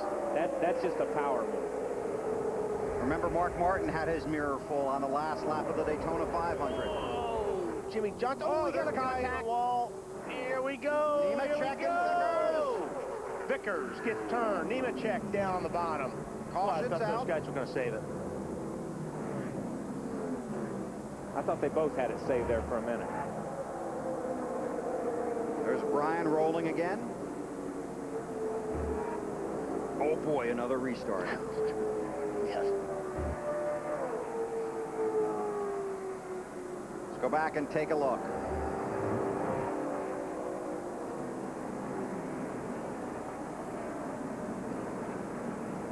Well, I think these guys just all had a... I thought they were going to have a whole big run there, but I think Nemechek he just lost downforce on that car and slid up into Vickers. Yeah. And they made contact the first time and got away with it. It was the second time overcorrecting that they got up into each other. And all that happens within about the length of a football field. Right. I mean, you're left, you're right, you're left, and then you're into somebody, and then it's over with. You're just hanging on, trying not to do any more damage than you can. It's our 8th caution of the race. Oh, just clipped him.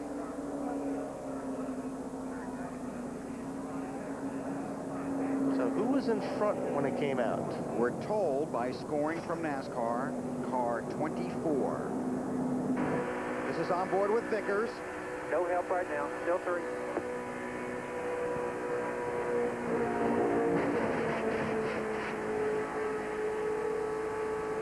Keep coming, bud. Keep coming. And you've had that happen. I have. You got it saved. You're like, yeah, man, I got it saved. Oh! That's what I was going to say. That's a long time between scraping the wall and having it still go straight and then getting hit again. It's like, oh, my goodness. I didn't see the 24 get around the 25, even though that's what they have scored.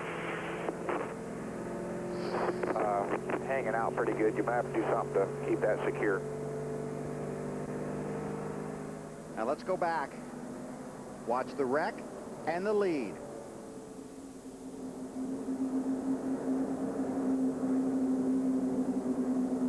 Gordon in the 24. On the high side of Mears. Yeah, 24 was passive for most of the way. You know, there was a loop there somewhere. Yeah, there is a scoring loop over there which picks up where the cars are. And that's when the caution comes out. They're right. Yeah, there are 18 scoring loops around this 2.5-mile track. NASCAR reverts to the previously passed scoring loop for scoring, except at the end of the race when they will use video to determine the running position. Did I say the last restart was going to be the most desperate? Yeah. I didn't mean that. I want a halfway stand by Okay, that. halfway stand by that one. But I'm going to say something. That scoring loop thing has been a huge improvement in this sport. That's not a judgment call right there. It's in black and white. It's in the numbers that come up on scoring. You know, Jeff Gordon. If not, we'd be riding around for another 5 laps as crew chiefs argue with officials down on pit road. Be a single file restart inside of 10 to go to pit road and Marty. Well, Jeff Gordon's team, Bill, has worked extremely hard on this 24 car tonight. They've made several changes to it. You're out front now, believe it or not. Who works best behind you? Oh, I don't know about anybody. We really haven't worked enough with anybody today. We haven't been real great. We're about the best. We're about the best we've been the whole race right now. I think hopefully our teammates will be right there pushing us along. He's got a couple teammates behind him to help out. That never hurts, Ralph. Jamie McMurray has fought his way all the way back to third. Larry Carter, is your car good enough to win this thing? Well, I don't know. I wish there was a little more Fords and some more help up there for us. It's a lot of Chevrolets up there, but anything can happen in the last few laps, so we're just going to cross our fingers and try to bring it back.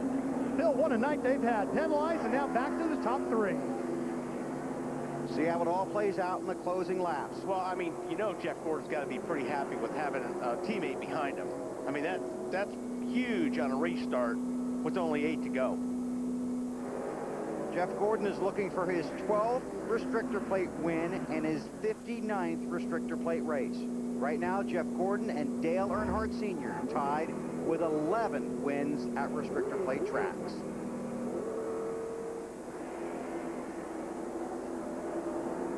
Saw Jeff Gordon with Richard Petty before the race. Richard, 10 wins here. Gordon with 6. He's the race leader. They come to the line. They get the green flag. 7 to go. And you'll see Gordon hung back there. He did not want to get any gap in between him and the 25 car so they could make a run on him. No, he wanted to keep the pack compressed. Closed up. He wanted it where Boyer took off a little early, and those guys behind him got a good run on him and went around him on the outside. I think if McMurray's going to have any shot, he's going to have to jump up there on the high side, and hopefully somebody's going to come with him, but Johnson won't. But maybe the 07 of Boyer could get there. And they've already worked over Boyer going in turn 1, and 2 or 3 of them have got by him like instantly, and that totally catches me off guard because Boyer had been protecting that inside when he was up front. He protected it like it was gold. Chevy, Chevy, Ford, Chevy. You know, McMurray's just going, oh, man. Looking out the windshield, looking in the mirror. Where's Carl? It's all Hendrick cars.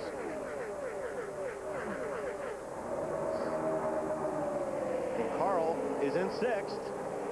6 to go. And if he jumped out, whoa, and here comes a 5 car flying up on the high side. Taking anybody that will go with them. Right now, that would be Biffle if he can get there. But remember the 500, it was one from the outside, man. But yeah, the 26 has got to jump out in front of that 5 car right now if he can. And doesn't. And now he's going to get a push. Ralph? Oh, contact. Boy, there was contact in there, and everybody's cheering down here in the 26 pit, but he's on the outside, which is where he really needs to be right now. On the bottom, his car is very loose.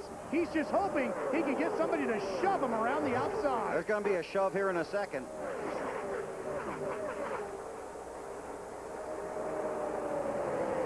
Well, Mears the loser. Oh, I mean, Look at the Kyle Busch, he turned left, man. Left, right down across the hood of the 48, and he's going to be leading this thing in a minute.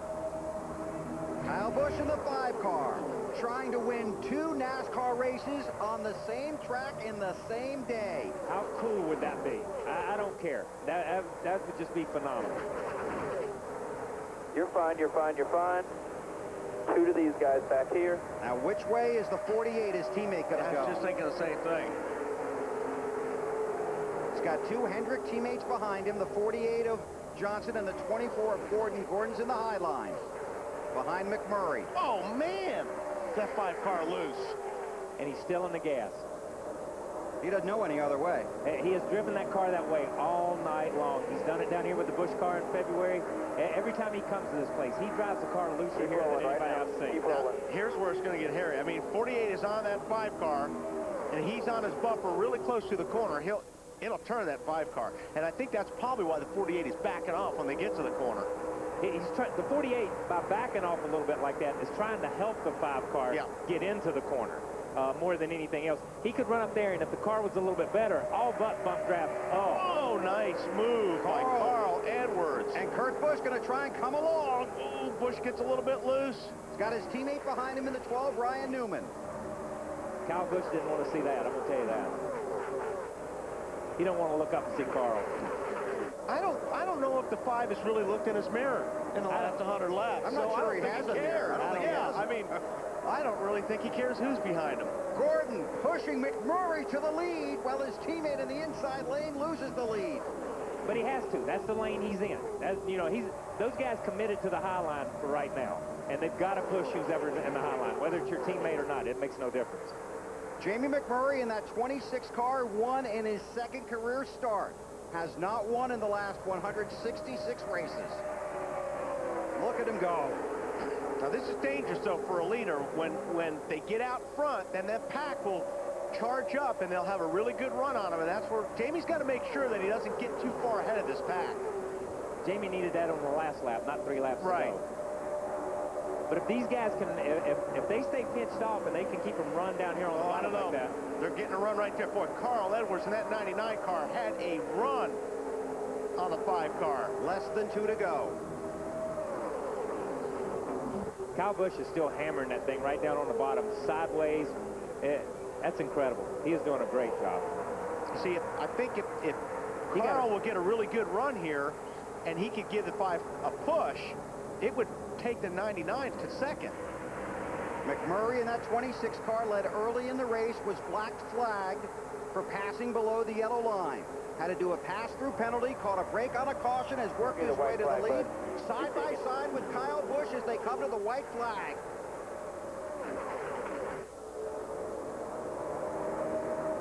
Look at that. That 5 car is strong, man. Not only is he strong, I'm telling you, he is trying to really help that thing too. He's going to be in the gas all the way. I don't care how sideways this thing gets. Last lap. Here. And he needs to be, because if they wreck right now, he's got to be the first guy across that loop. Kyle Busch now has his brother Kurt behind him.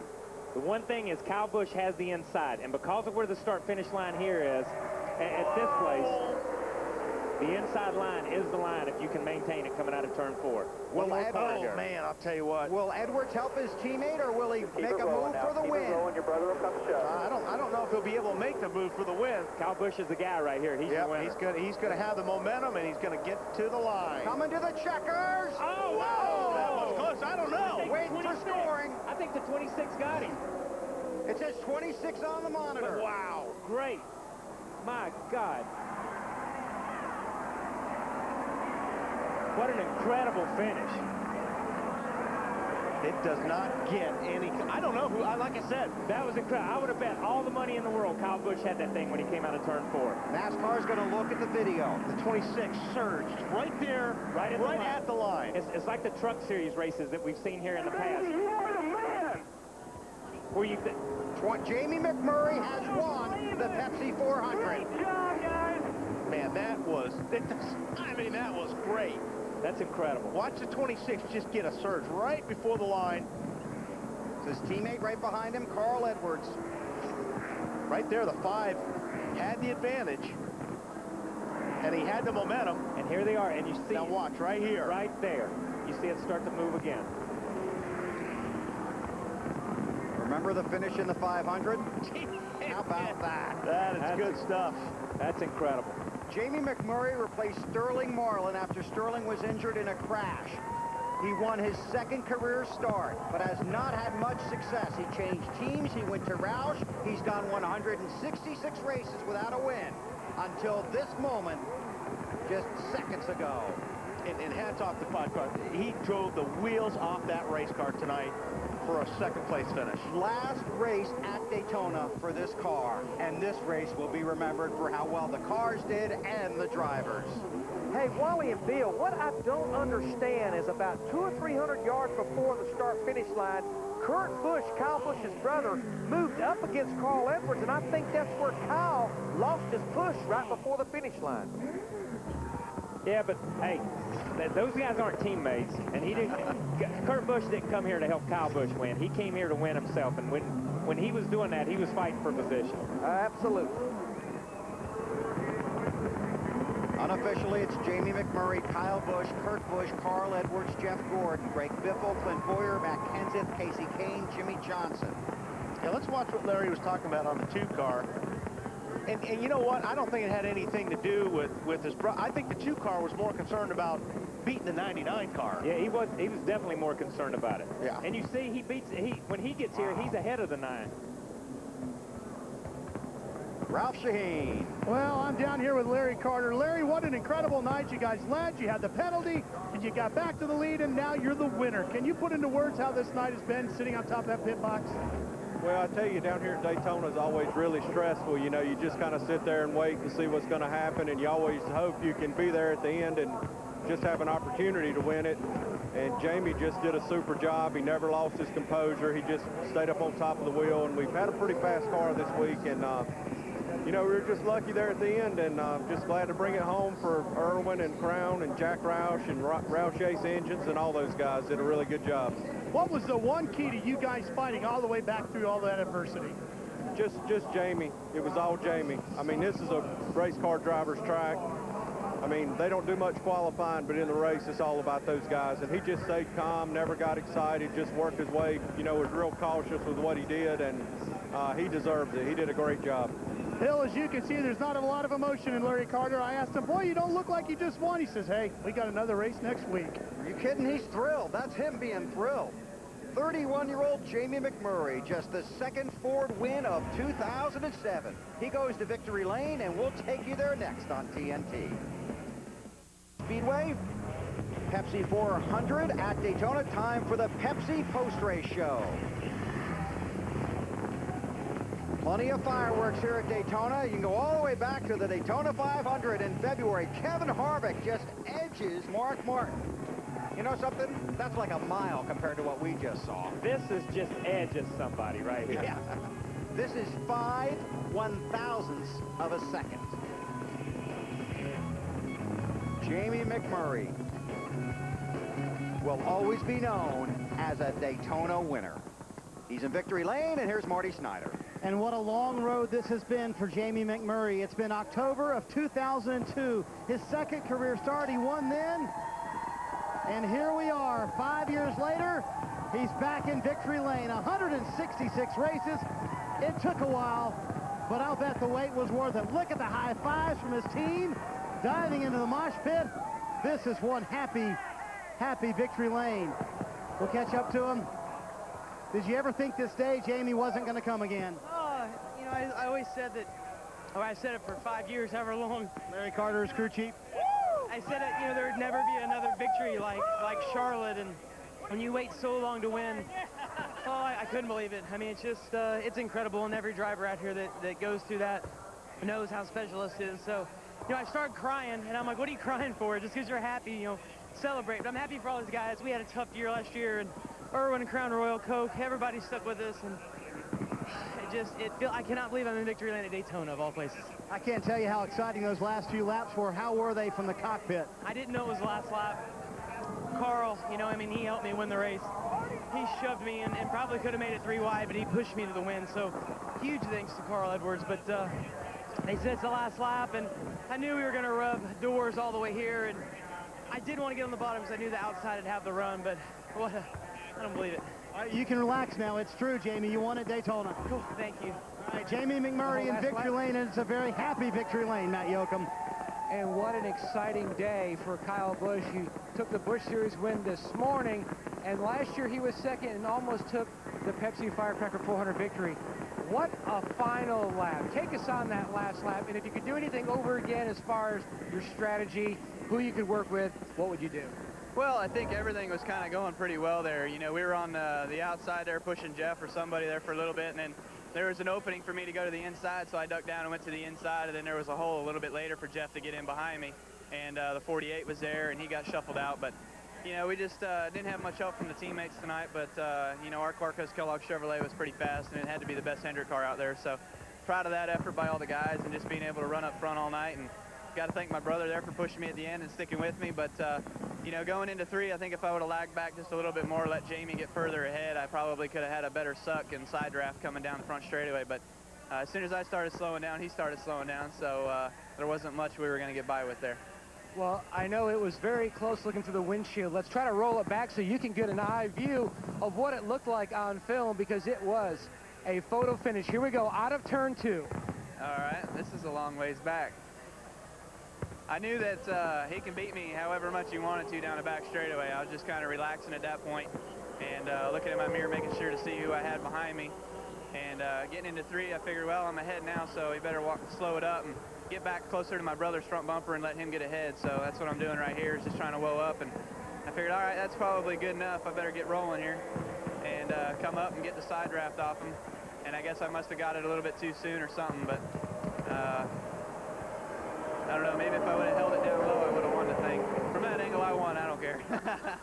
Hey, great night tonight. All right, thanks. And here's one more look. Take a look at this little picture here. That is how close the final race in this car configuration was at Daytona. Look at this. Yeah, that's pretty close. There ain't much there. ain't much I could have done different, I guess. As BP would say, man, oh man. Yeah. Wow. Yeah. Ralph? We're down here with Kurt Busch. Kurt, just like you and I talked at New Hampshire, this team's been building a tremendous amount of momentum lately. You got another third-place finish on a restrictor plate track here tonight. Where's all the momentum coming from? Well, it's just good to run at a restrictor plate race.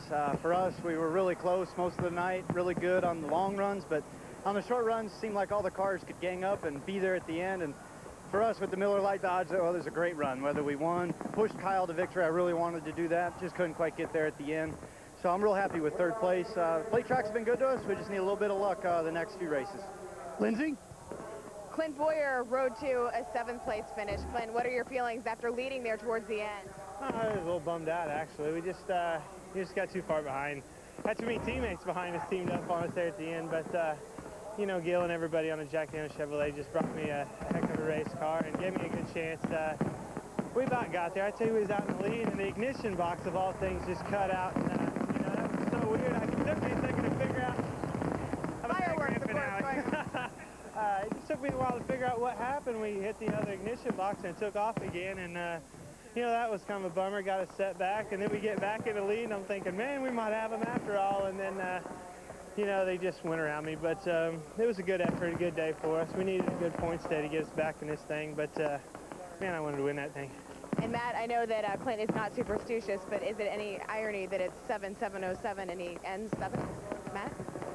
Could be, and Jeff Gordon had a great top 5 finish. At times it seemed like we were at Talladega. At other times it seemed like we were at the Lowe's Motor Speedway. How crazy a night was it for you?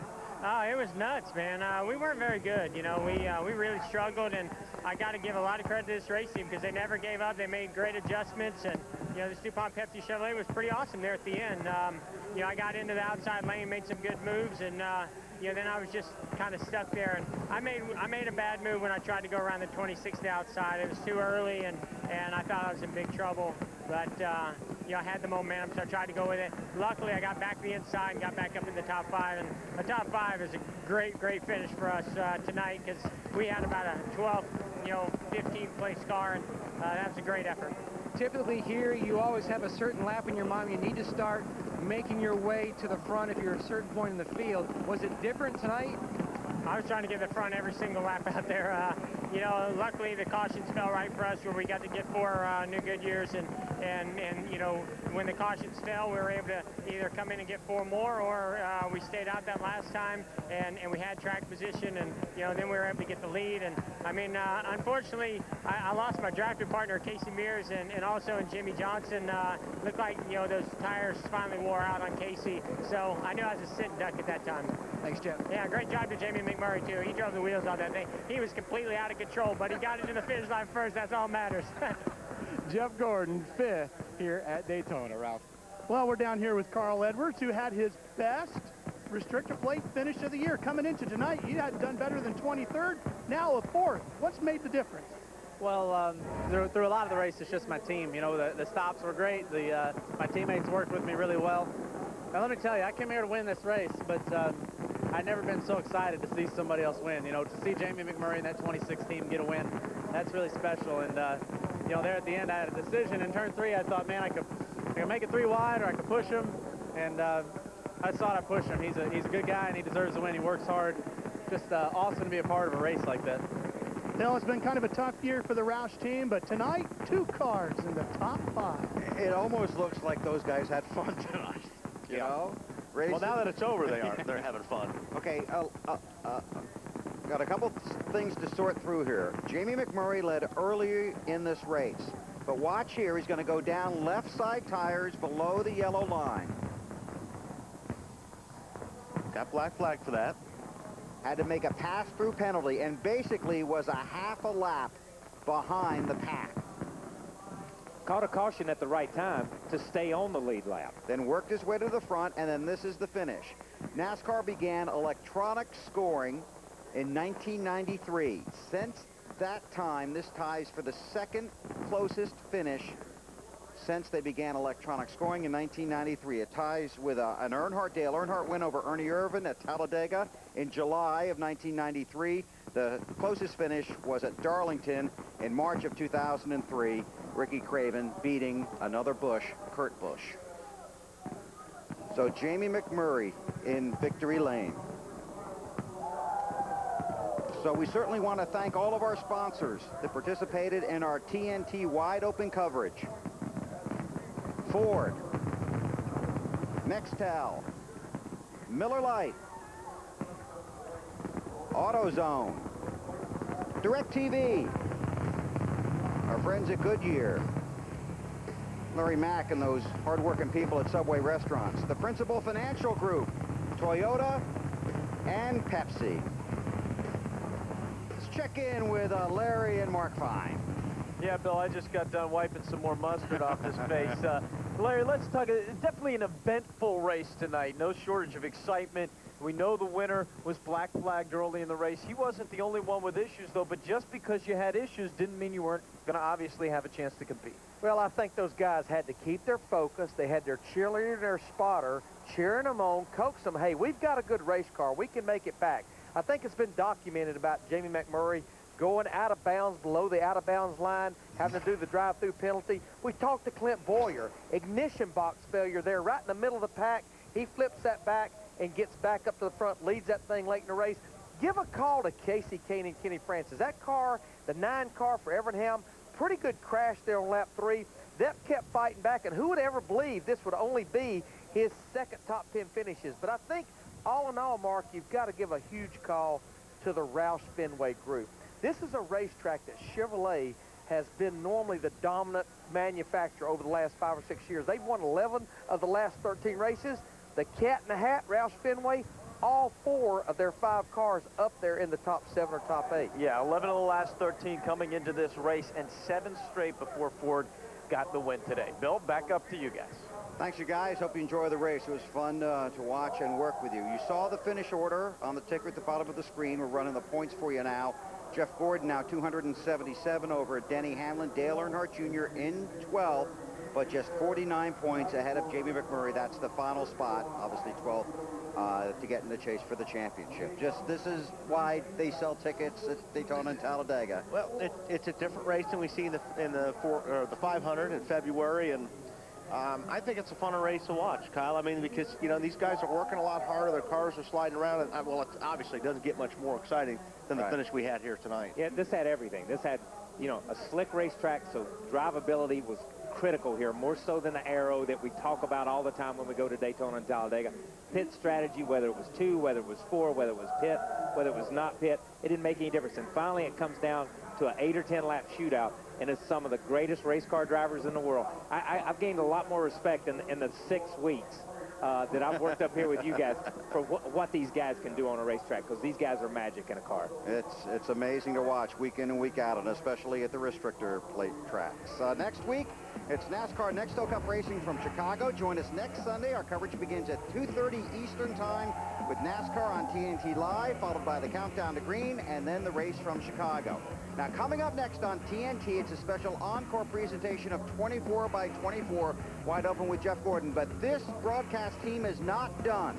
We're going to the internet. If you want more post-race coverage from here at Daytona, go to NASCAR.com for the Jack Daniels post-race show. Our entire TNT crew will meet you there in just a matter of seconds. We'll have more interviews and more race analysis. Hope you enjoyed our wide-open coverage from Daytona. Jamie McMurray will always be known as a Daytona winner. SeeIt.com. Gentlemen, start your engine!